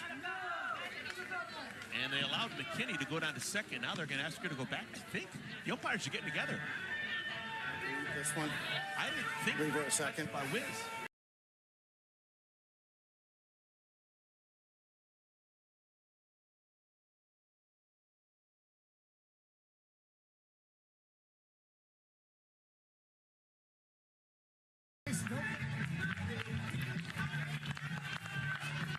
That is Brett Higgins. We thank the transparency of the umpires. The ball was not tipped. At least that's the agreement by the three umpires. It went off of Palacios' glove and the home plate umpire Higgins' helmet. Sure did, yeah. I think that was right. It's nice they get together. I mean, he did put his hands up, but... Well, that's a big advancement. You now got a runner in scoring position for the cleanup hitter, Delaney Wiz. And McKinney can really run, too. Any ball to the green's probably going to score. Yeah, definitely, you want to throw that good curveball away, but then we got the opportunity to hit behind the runner. That one makes it to the outfield. Charging hard as Alchin shows off her good arm, and a single to the green does not score McKinney. But the Spark are in business. Runners at the corners. Again, just a muscle pitch. Again, on the inside here, just strength. Again, I know that we've got some arms in the pen. Not really sure, again, if we're getting them loose, but this is a momentum. Couple at-bats here, and I think Coach Cindy Ball Malone is heading out to have a chat with Faremo. Again, still some pretty good spots, you know, and they're just muscling them in there. So, you know, you get to that point where I've seen you quite a bit, and is it time for a different look, or are we going to go get in the same plan right now? Maybe we get to play ball here. How are we going to sell out? What do we want to do against Harper? It is amazing how trusting Cindy Ball Malone has been with her starting pitchers this year. The modus operandi all season long has been starting pitchers get every opportunity to complete their ball games. The numbers bear it out. Faremo's already got 2 complete games. Montana Fountains has completed 5 games already this year. Yeah. This is kind of new school, old school thinking for Cindy Ball Malone. Yeah, for sure. I mean, she's got some horses for sure. And like we talked about earlier, I mean, they went out and drafted a team for this. So I do believe you get together in the beginning of the season, you're like, this is what we're going to ride with, this we're going to build with, and then you put it to the test. And obviously they're in the league running right now for top dog. So they've been doing some really good things, and they're going with it and trusting it. So the infield's pitched all the way in. It's a tie ball game. Here's Amari Harper. Swings at the first pitch, lines it down the left field line. Alchin can't make the play. It's fair. And Oklahoma City takes the lead.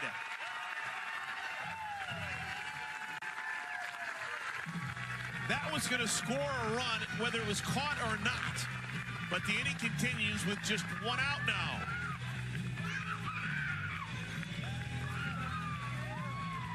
Again, just getting good bat on ball. Just to take a couple steps back there. Good effort on that side. I mean, she's tucking herself in her glove. I know that she's wishing she could have that chance back again. Here's Sydney Sherrill. Going for the swing. We all know Sid's going to go for the swing here. Each of the last 4 batters for the Spark have reached on a base hit or a homer. And after the first pitch now, we'll have a meeting. It's going to be an offensive meeting. Yeah, I think just calm and sit down. So gets pretty excited, and she can feel it. She's got the momentum. The momentum's there. We joke about Uncle Mo sometime. Uncle Momentum in their dugout, and she just wants to add to it. So just having a good conversation. These are some big swings right here. I mean, and we know we got a couple runs on the board, which is great, but it'd be nice to add to it. So can we be under control? What we're looking for. Yeah, the tide has turned here in our 5th inning. Oklahoma City has already scored twice. They lead 3-2. Our outfield's not even ready. Hold on, Megan. And we're going to be ready. Okay. Foul tipped into the catcher's glove, 0-2. Cheryl so far this season has produced when it's mattered most. 18 trips to the plate with runners in scoring position. She has 8 hits. That's a .444 batting average. Her last at bat, she had 3 screwballs away. So I know that just knowing Sid, she was like going to get after making some adjustments here. She's hunting something.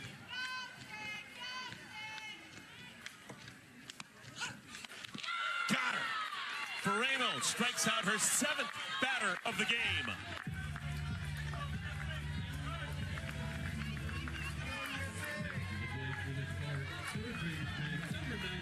Big at bat here too for Jessie.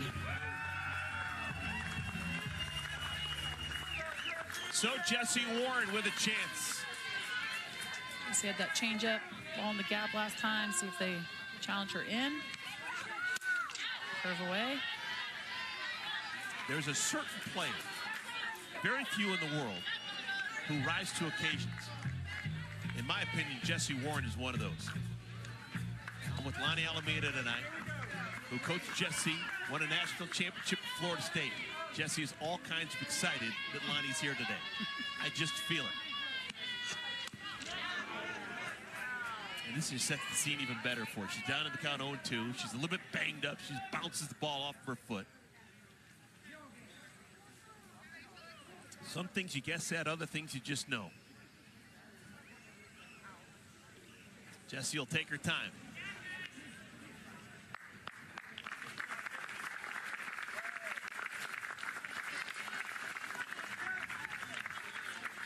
Big to have a good 2-strike approach here. Can we make something happen here?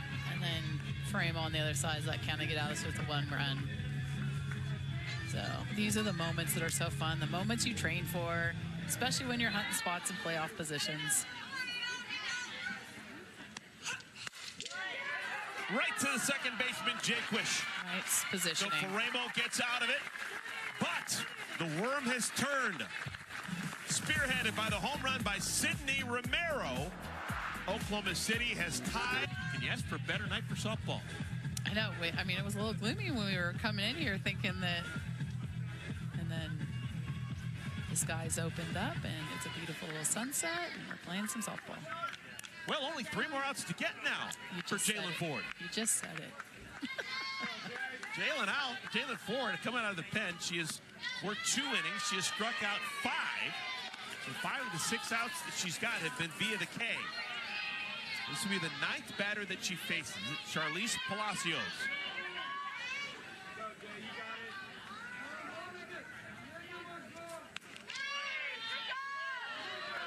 I definitely think the righties, she's been throwing that little curve in on their hands, making them try to get their barrel out. You know, she's trying to sneak some backdoors in there.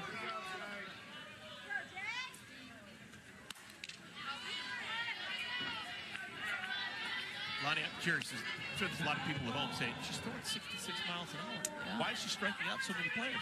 Yeah. What's your explanation? Yeah. I mean, she's funky, right? Like I said earlier, she doesn't really get that full arm circle around. She kind of hides it behind her back a little bit, and it's slinging out there. 65, 66, pretty good, but it's moving so much. It's like 8, 9, 10 inches coming in on them, on the righties, away from the lefties. It's got a little up movement, so Yeah, your eyes deceive you. That's like pitching and even Major League Baseball when you go watch them and you have time, like, why are they swinging at that? What are they doing with that? But, like, the ball moves so much. And when you get in the box and then you're having to decide, is it a ball or strike? And how do I get the barrel on top? Do I get the barrel underneath? Am I too far out in front? You can see it just coming off the end of the bat. Softly hit single to right field, so a good start for the Talons here in the 6th inning. Well, coming up, AUSL, it's going to be busy. We got 2 games coming your way tomorrow. You got the Bandits and the Cascade. That's the first game. You can find it on ESPN2, 1 Eastern time tomorrow. We'll have the Nightcap coming your way, 8 Eastern time, MLB Network. Final game of this 3-game set, the Talons and the Spark. Then on Monday, it's the Blaze and the Volts. The Spark back at it against Texas on Tuesday. This will be the final week of the regular season. 16 league. Top 3 teams make it to the postseason. Pretty incredible season. Here's Hannah Flippin. Flippin is the first Utah batter to see Ford for a second time.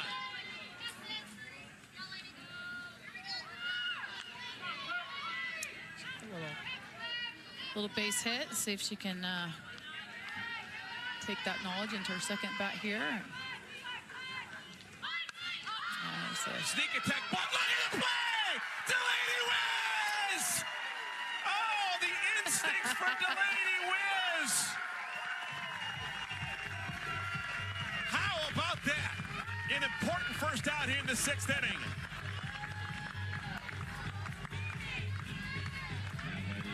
That is what dreams are made out of. So fun, so athletic, so fun. And you can see Flippin's a great bunter, and that ball has so much movement, just staying up. It's a big out. That was a big out. Good effort. Savannah Jaquish next in line. Jaquish 0 for 2, her second look at Ford. She struck out back in the 4th.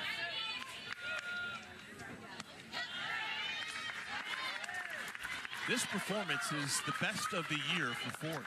She's really struggled. The numbers have not been great so far this year, limited time. But she has been the truth here on a Saturday night in Oklahoma City. Yeah, came in a tough situation, got out of it, and then has had some clean innings since. And again, getting that backdoor curve out there, and then she's really good at just manipulating. Do I want a little more lift? Do I want a little more run? Like, you know, I can just kind of watching the numbers here. It's just her craftiness, and I would say her smarts and just trying to beat hitters or beat barrels is just really showing up. So she seems very calculated. I'm sure she's got some good experience over there in Japan, and yeah, locates her ball well. It's interesting, you'll talk about there's different ways to do it. When you think about pitchers who rely on spin, the great Kat Osterman, maybe no one did it better than her. Long, 6 feet, levers everywhere. You got Ford who does it with spin. She's tall as well, but she's not using that long arm or the long leverage. She's actually almost short-arming the ball. Yeah. Yeah, I know. Everyone's built so different. Bodies are so, that's the thing we're finding out now, right? Like, there's so much study. Oh, what a nice play! Amari Harper saves the day. If that ball gets underneath there, that's to the wall, and a run probably scores.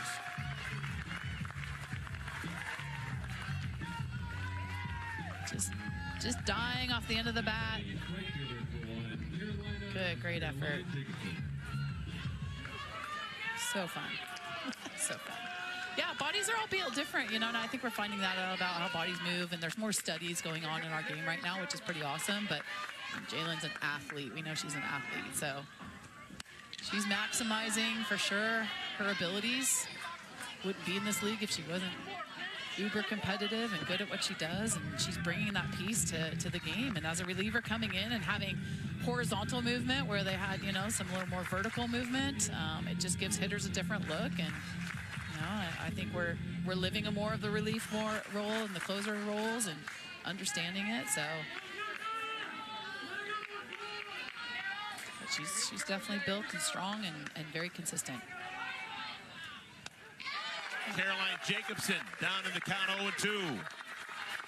This is an important game, not only for Utah, trying to clinch a postseason berth, but for Oklahoma City. Currently, they're on the outside looking in of the postseason.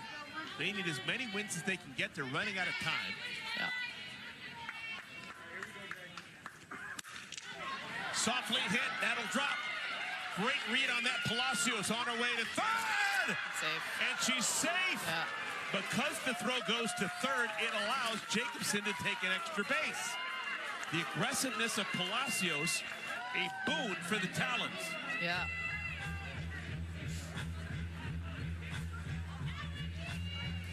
Yeah, I think she got in there. We'll see. I'm not sure they're going to go for a replay here. Gots to.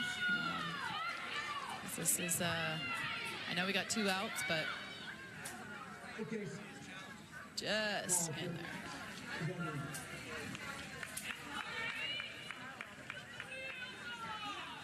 Wow, that was a really good tag by Jessie. Yeah. Wow, to backhand and then tag as quickly, but an even better slide by Palacios to stay on the bag. Look at that game of inches. Call on the field is safe. And we have got just every camera angle imaginable. This is gorgeous. I don't know, now that I think about it, I don't know if I want a highlighter glove there.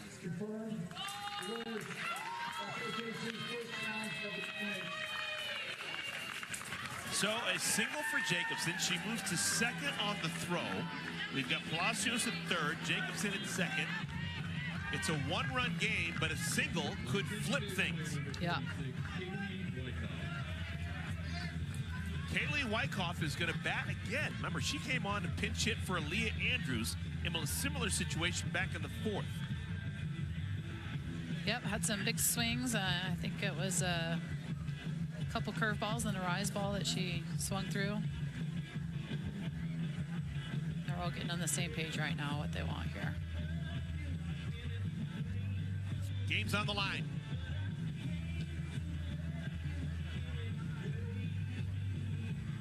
Maya Johnson getting loose. Johnson's had a really fun, productive rookie season. Yeah, I think there's a couple ways you can look at it. Sometimes, you know, as a rookie coming in, the vets don't know you, people don't know you. Obviously, you're coming off a college season, so you might be a little tired, but, you know, I mean, everyone's like, oh, what's this kid have? Where you got veterans coming in and you know exactly what they have, so their smarts comes into play. So it's kind of fun to see how the seasons play out. And Maya's been great. She's handled the situation incredibly well and been herself. You know, I think that's been the cool thing, is just been passionate in the circle and been herself, which would go to the veterans, allowing her to be that. So we've got 2 in scoring position.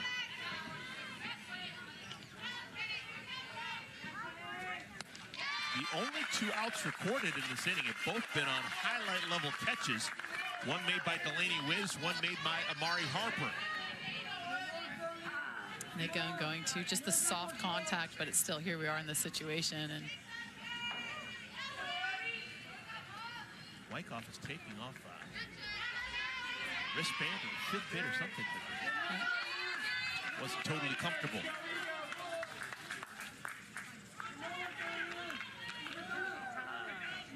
I think we'll go too far away from these curveballs again. I don't know. Again, getting ahead in the count's huge there.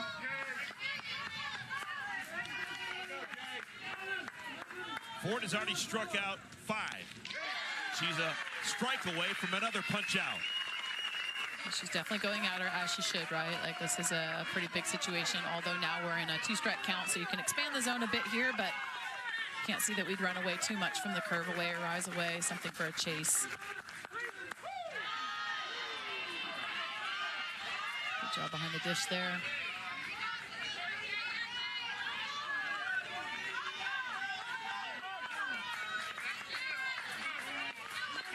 It's huge right here.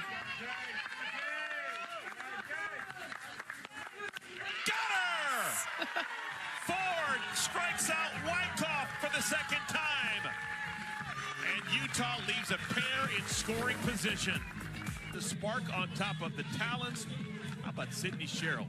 playing in front of her college head coach, Lonnie Alameda. It's been a lot of fun to watch. Hey, Sydney, how you doing? I'm doing great. How are you guys doing up there? We are doing just fine. Anything you'd like to say to Lonnie Alameda? That I love you, Coacha, and go Knowles forever. Aw. And I'm so glad we're in the same area. I can feel your heart with Oh, Sid, sweet. I did see the spear tattoo, and I was like, man, straight to the heart. Go Knowles forever. You're right. Yes. Yeah, it's awesome. I just chatting earlier about how cool is it for you, Sid, to be here, hometown. You coach here, the community. I mean, you've always been about the community, the kids coming out, and you get to play in this field. Like, how cool is that for you? It's actually like unreal to like play on this field. I coach on this field. I give lessons on this field, so I get to grow the younger game as well. And it's just surreal. My family's in the stands. Family's in the outfield on the berm. It's just so cool, like just to be surrounded by people that I love and that support me, and then just to be comfortable with this field. It's just really awesome, and a hometown team is just so cool. Yeah. You've always been a special person for, you just loved your family, and I know that was always a thing for you to eventually be able to get back here, but your love for Florida State's awesome, and then, now you have just grown this, and you're growing it. It's just really cool. Thanks, Coach. It's all because of you, you believed in me at Florida State. My freshman year, I barely made it. That's not true. You're great. Only because of you, though. You're great. It's awesome. Sydney, the highlight of my day may have been an hour and a half before the game started. I just was watching you during batting practice, and you were just taking grounder after grounder after grounder. What's your thought process defensively? It was magical to watch with your ability. Oh, thank you. Yeah, I love repping it out. I feel like that's the best way to get better at the game is just repping it out defensively. So love to just get my feet moving, and I think we just took so much pride in defense at Florida State. Obviously, the Jesse Warren at third base, and just the legacy continued throughout the years is just so cool to see and to be a part of, and just trying to keep that going, obviously. Interesting you say feet. Obviously, I'm not a coach, but you think the footwork is the key to your success, not just your hand-eye coordination? Yeah, I do. I think great feet create great defensive plays, and bad feet create bad defensive plays. I think obviously hands are super important and super special, but if your feet don't get you in the right place, your hands can't work great. So, yeah, I do think feet and footwork is really good, and something that kind of goes unnoticed in this game for defense. Yeah. Your glove always seems to find the right spot. It's pretty awesome. A little, check swing there. Oh, yeah. Ball stays fair. Bubba Nichols-Camarena is out number 1 against Megan Faremo here in our 6th inning. Yeah, it's good. So just sharing a little bit, you played some slow pitch back in your day here, and a little pride in the slow pitch. And, I just think it's so cool because I do think there's little things that you can learn from the slow pitch game that took you to the fast pitch game. But just base running, like you've always been so good at it. I know that we prided base running, but just some thoughts on you on base running and things you look for. You have some stolen bags here for the spark, and yeah. Yeah, I think being aggressive is a huge part of it, and then obviously just like being in the game, playing in the game, reading the ball is so important, and then like you can really only get that practice with game situations. And then obviously at Florida State, we just did so many base running drills where we put the ball in play with a secure defense that would be out there. Like during BP, we had our outfielders out there. They weren't just shagging, they were playing balls. And I think just doing things with intent like that at practice has always helped me and allowed me to go with that. Yeah, slow pitch is so fun to play and help me defensively, and also just base running, taking the next bag. I think people slack on the defense side, and that's where base running comes into play. You can take advantage of teams there, and I know we super pride ourselves in that at Florida State, so it's just super cool to be a part of that. And yeah, just continuing to use it here. Like if you would have told me that, here's our princesses. If you would have told me that I had 3 stolen bags before this season, I would have lied. But 3 for 3. I'm like, what? Yeah. Joking. No, Let's just keep it cool here. No more. We were bragging on it up here, and we were bragging on her smarts, right? Yes, yeah. Sydney, thank you for your time. Yeah. Keep on keeping on. You're good to watch. Love you, Coach. Love you, Sid. Bye. Bye-bye. That was Haley Lee, the pinch hitter, who strikes out. 8 punch-outs for Faremo. Maya Brady, did she? Fading, foul. And out of play. Good effort. That was a tremendous effort. Yeah. Where'd the glove go? Yeah. Alchin lost the glove. Now she has to play the rest of the game without the glove. There's a super fan over there. Kids running away with it. Yeah, there it goes. That's outstanding. Good efforts. I love me some outfield play, man. You know, these kids, I was out recruiting a lot this summer, and they're playing with the snow fences, you know, and it takes a while for the outfielders to get really comfortable with that wall and make plays like that. And it's awesome to see them climb it and get after it. And, that definitely takes something to get comfortable and used to, but those are game-changing plays, so that's awesome. Even though it was foul, still incredibly athletic and awesome. Here's Maya Brady.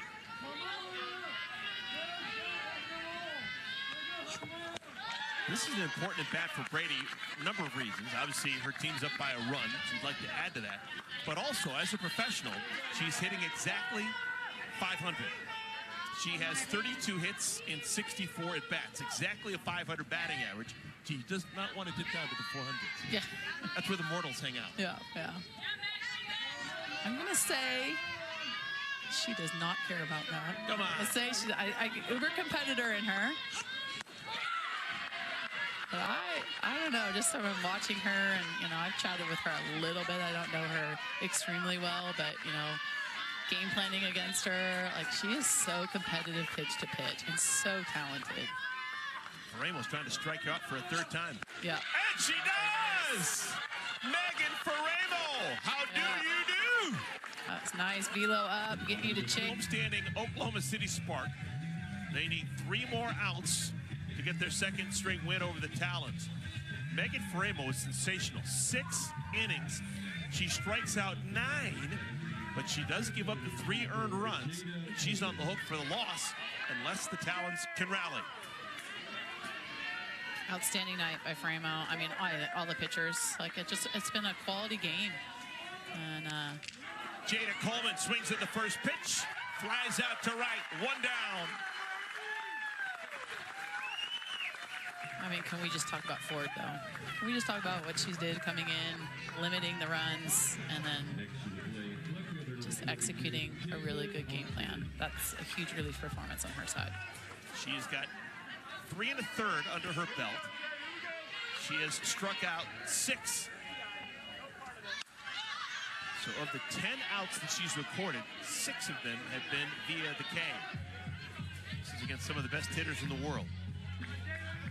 Jadalyn Alchin, 0 for 3 with 2 strikeouts.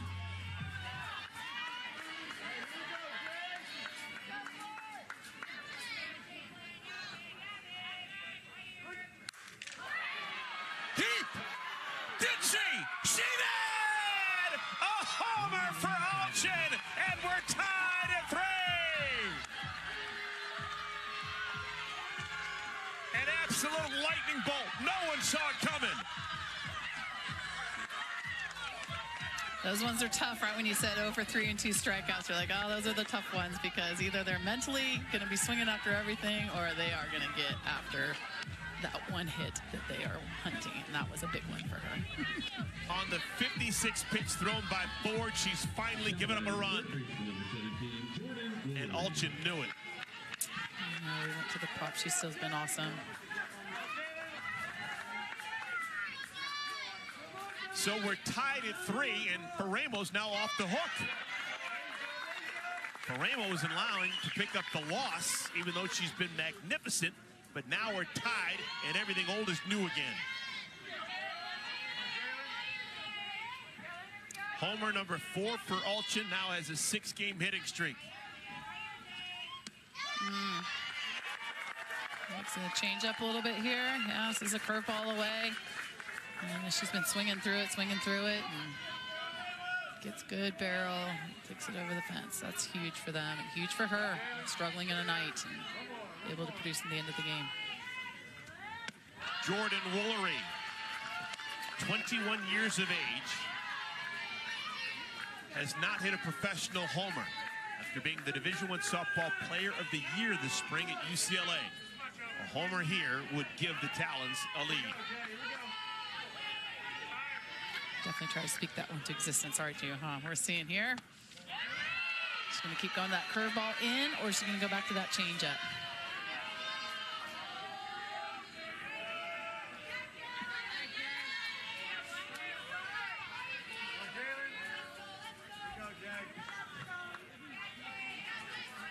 Ford's going to have to hurry. Yeah, pitch clock is... Smothered by the shortstop, Romero, no play. Infield single for Woolery. It's tough. She rolled her wrist on that one.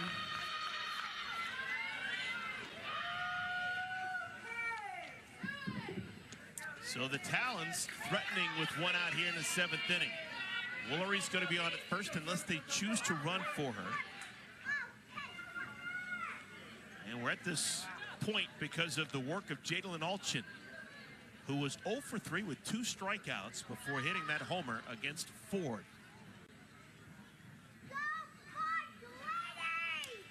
Sid went in the hole there. She dove for it and just kind of rolled over her glove wrist. Just feeling a little bit. Well, they need that to be healthy because she's going to be the leadoff batter when we get to the 7th inning.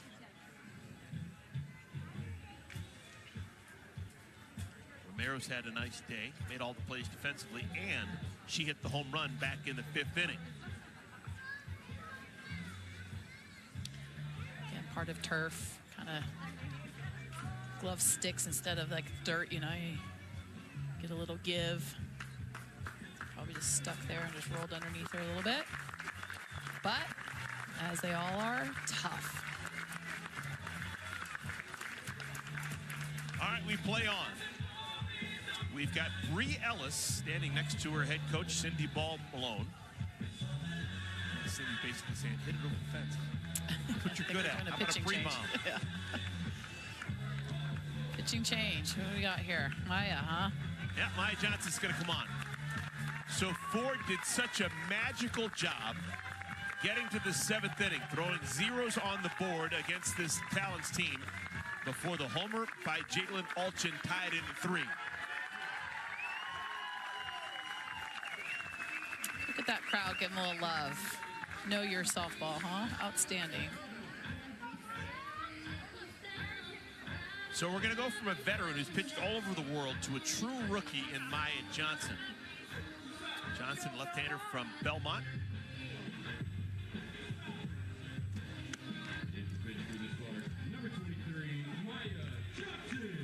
What should we expect out of Maya? Yeah, again, going with another lefty here. She definitely runs the ball away from those righties. Competitor, but who isn't in this league, right? They're all competitors getting into it. I think Ford went in there, did a good job in relief. Now we're going to figure out how to beat some of these righties and get back in there, see if we can get a swing here for the spark. And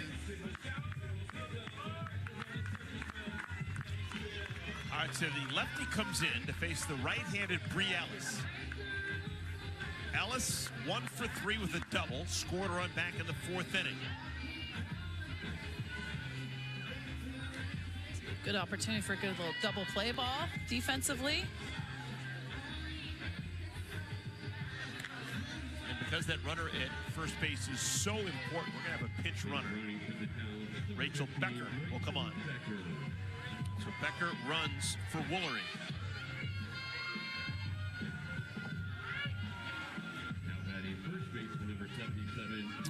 If you're thinking possible steal, the Talons don't run a lot. They've got 10 steals so far this season in 19 games. And remember, the field's a little bit wet. Had some rain earlier today. Sliding and holding onto the bag's an issue. First pitch to Ellis, misses down low.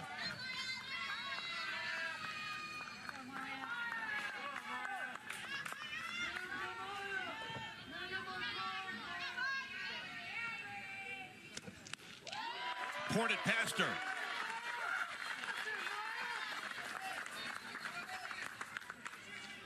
Yeah, she just got that really good angle. Coming off the third base side there, just kind of leaning to the first base side with a good 8-9 inches of up. Went too far.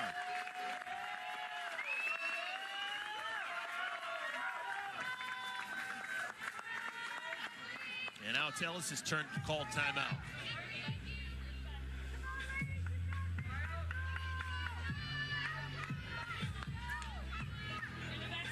Coleman flew out to begin the 7th inning. Alchin shocked everyone with a homer to tie the game. Wolverine, an infield single.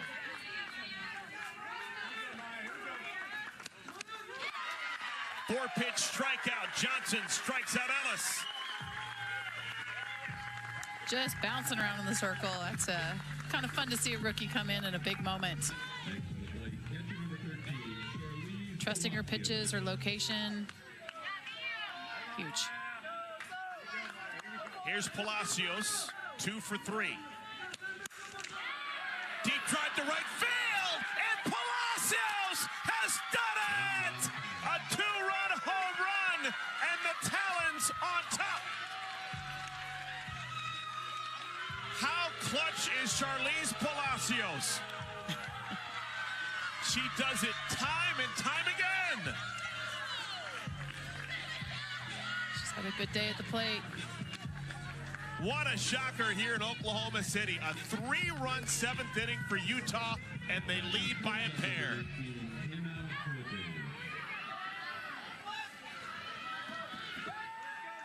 Obviously don't want to get behind. You want to attack the zone, and she was in swing mode, sitting on the away, and got it. And that was a big swing for her. First homer of the season for Palacios, who has missed time this year with injury. But she's 3 for 4 with 3 runs batted in tonight. This is a Utah team that is not resting on their laurels. They've been first place since the jump, and they're still super excited every single inning of every game.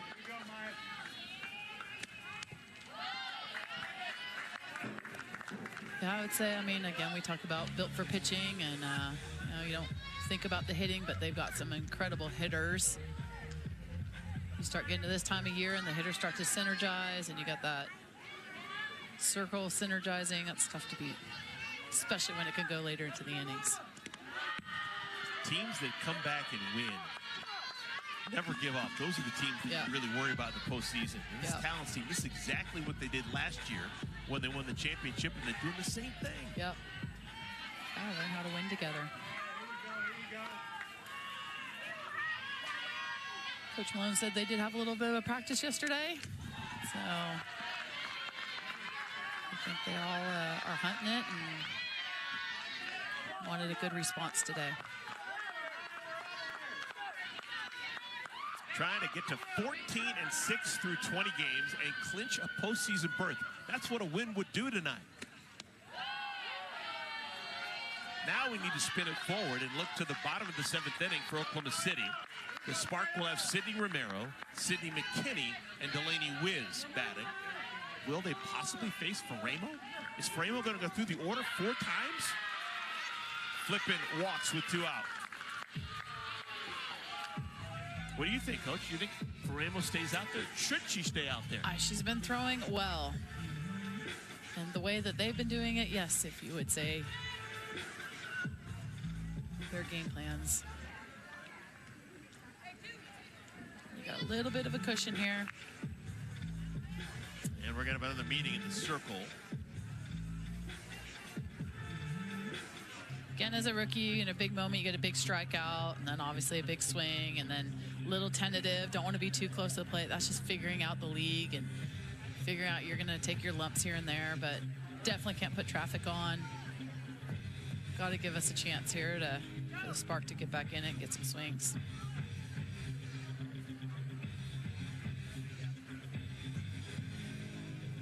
Now, on a hot night, it's going to give Johnson a chance to get the hand as dry as it possibly can be. It's Peja in the pin there. Oh my goodness, look at Megan Faremo. I think she's staying in the game. She's going to keep all that rosin on her hands. She's not doing that for show. Get the sweat off, huh? Yeah.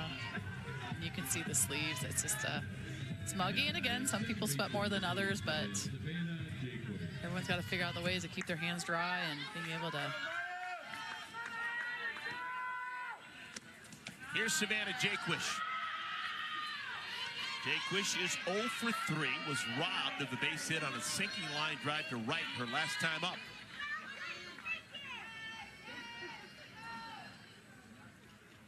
Big story in the 7th inning has been the long ball for Utah. Ball gets away from the catcher for a moment, and Nice Flippin flipping. will take an extra bag. Wild pitch puts Flip in scoring position.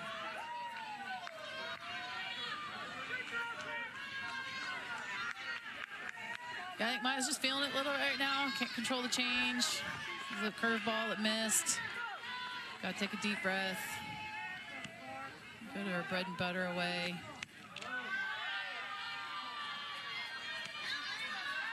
Talons come into this game with 13 homers in 19 games. They've got 2 homers in the last 5 batters when it's mattered most tonight.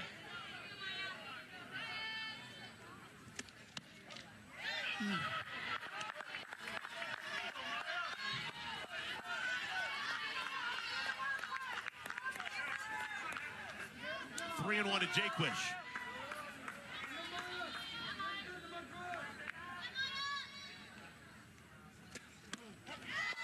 Another good strike.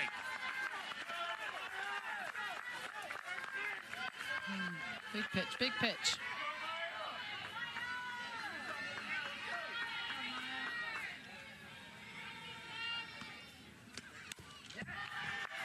We'll do it again. Definitely want to stay with the pitch. I can throw for a strike, execute well. It's a curveball in. But I do know she loves that little screw away.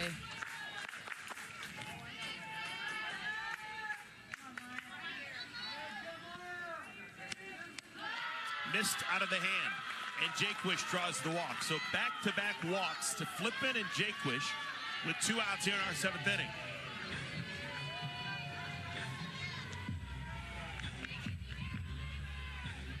Johnson came on and struck out Bree Ellis. She thought things were going great.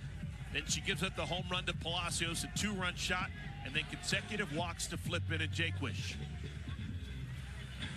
Let's make a little pitching change here, maybe. I think Peja was in the pen. So Peja Gould will come on. It'll be the 3rd pitcher of the inning.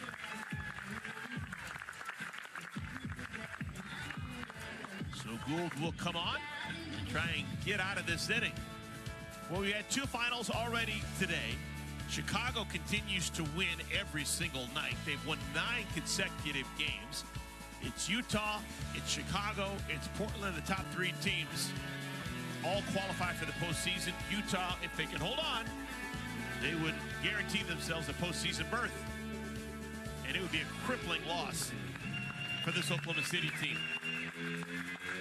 That's why you play a full 7.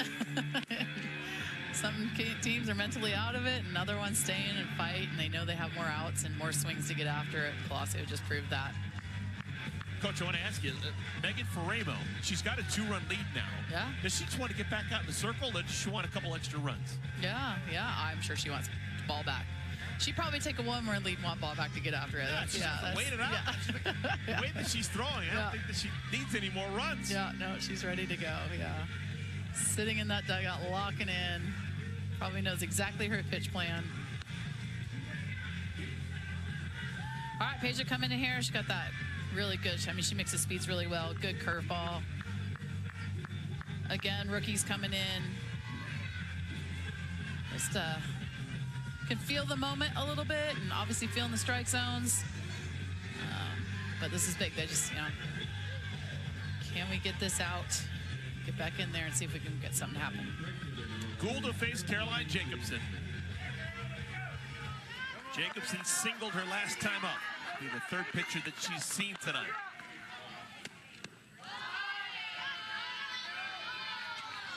Strikes are becoming rarities for the Spark. Back-to-back walks, Flippin and Jaquish.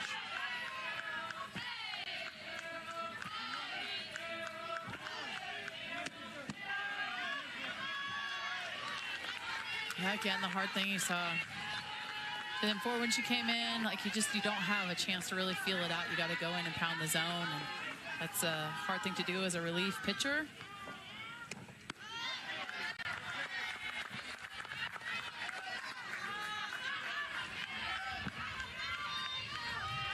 She's been in a lot of these moments this year in her collegiate career, and she's definitely got the stuff, and she's got to go to it, trust that curveball. There it is. 2 balls and 2 strikes. That's a good one.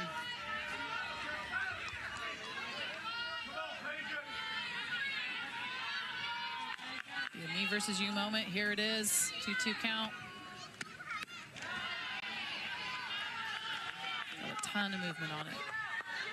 All right, 3 balls, 2 strikes, 2 outs. Both Flippin and Jake Wish will be off with the pitch.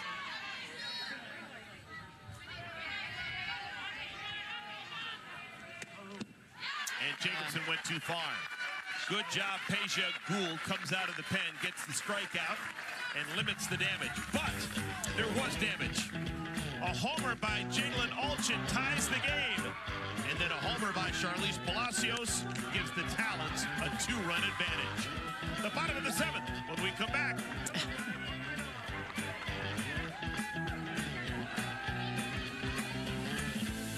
Then followed by Sydney McKinney. Well, they need to go 5 batters deep for Sydney Sherrill to get another at bat. They're down by 2 as we play the bottom of the 7th inning. Going for the Sydney trifecta to get him going, huh? Yes. Sydney, Sydney, Sydney. Can we roll with Sydney right now?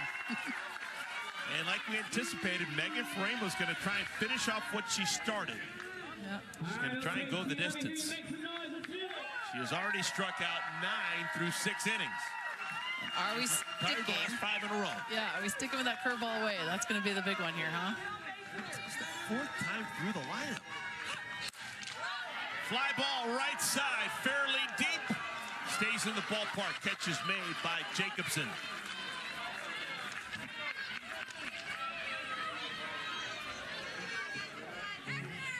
She knew it, she got it, she swung it. It's not enough. So Faraimo will take that a quick out number 1. She's already thrown 124 pitches. Beast mode. This is like old school Alicia Hollowell, Taryn Mowat.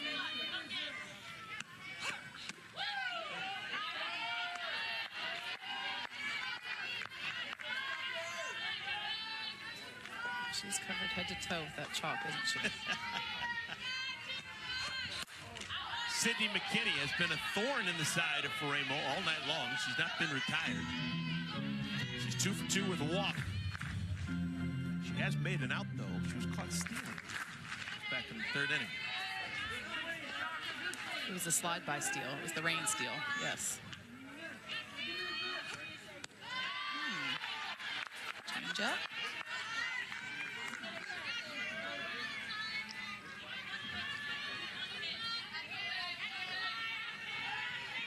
Faraimo's got to fill up that strike zone. No reason to walk McKinney. It's an important pitch, 2-2. See that we'll go that screwball way again, I would think. It's been a good pitch for her today. Good screw away to lefties, curve away to righties. Been good to her today. Hands. Softly down the 3rd base line, it'll drop. Oh, McKinney. She hits it hard and she finds a hole. She hits it softly and they find a hole. What a wonderful hitter she has become. Told you, scrappy, man. She's got scrap meter in her.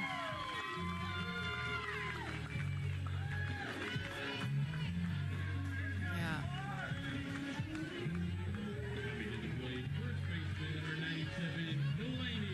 So it's scored a double. Here's Delaney Wiz. She's got power. She can tie this with 1 swing of the bat.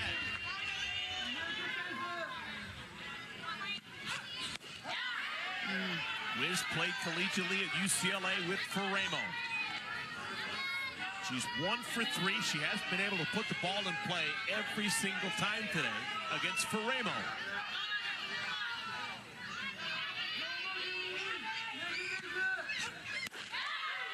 Back-to-back beauties for Faraimo. And she's still got all of it. 71 miles per hour. Try to get her in swing mode again here. Anyway, the curveball. Good.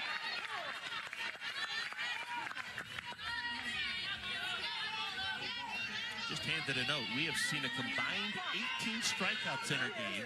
This ties a new AUSL record for combined strikeouts. Faremo would love another one.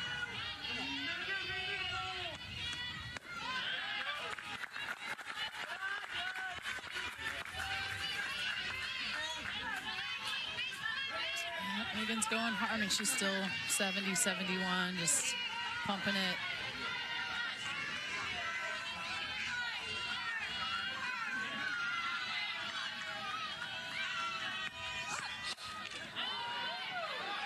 How do you get that far ahead at 72 miles an hour?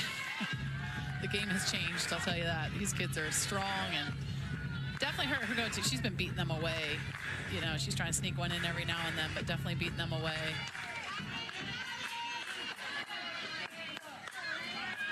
Here's another 2-2 pitch.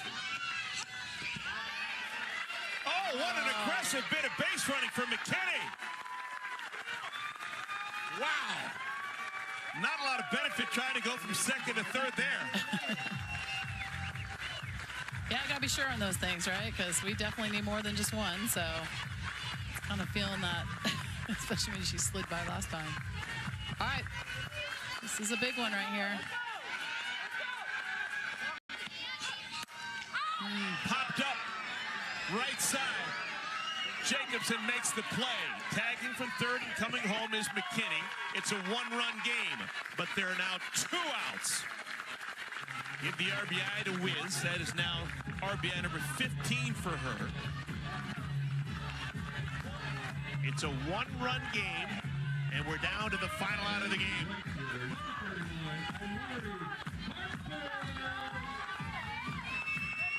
Harper's had a good night against Faremo, 2 for 3.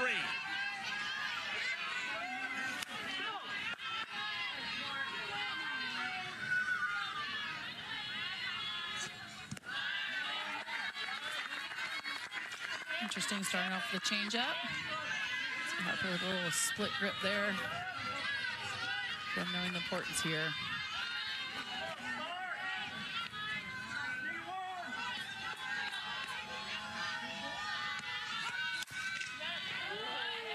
Cue shot foul. Harper, one of the younger players in the league this season. She's 22 years of age.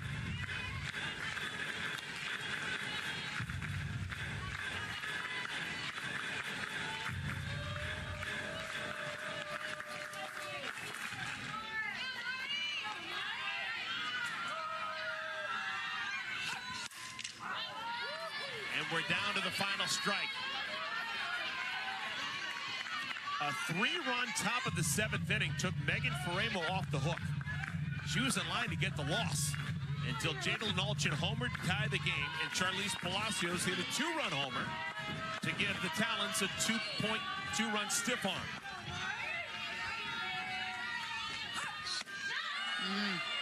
Little high. Take for a little rookie right there in the situation. Nice.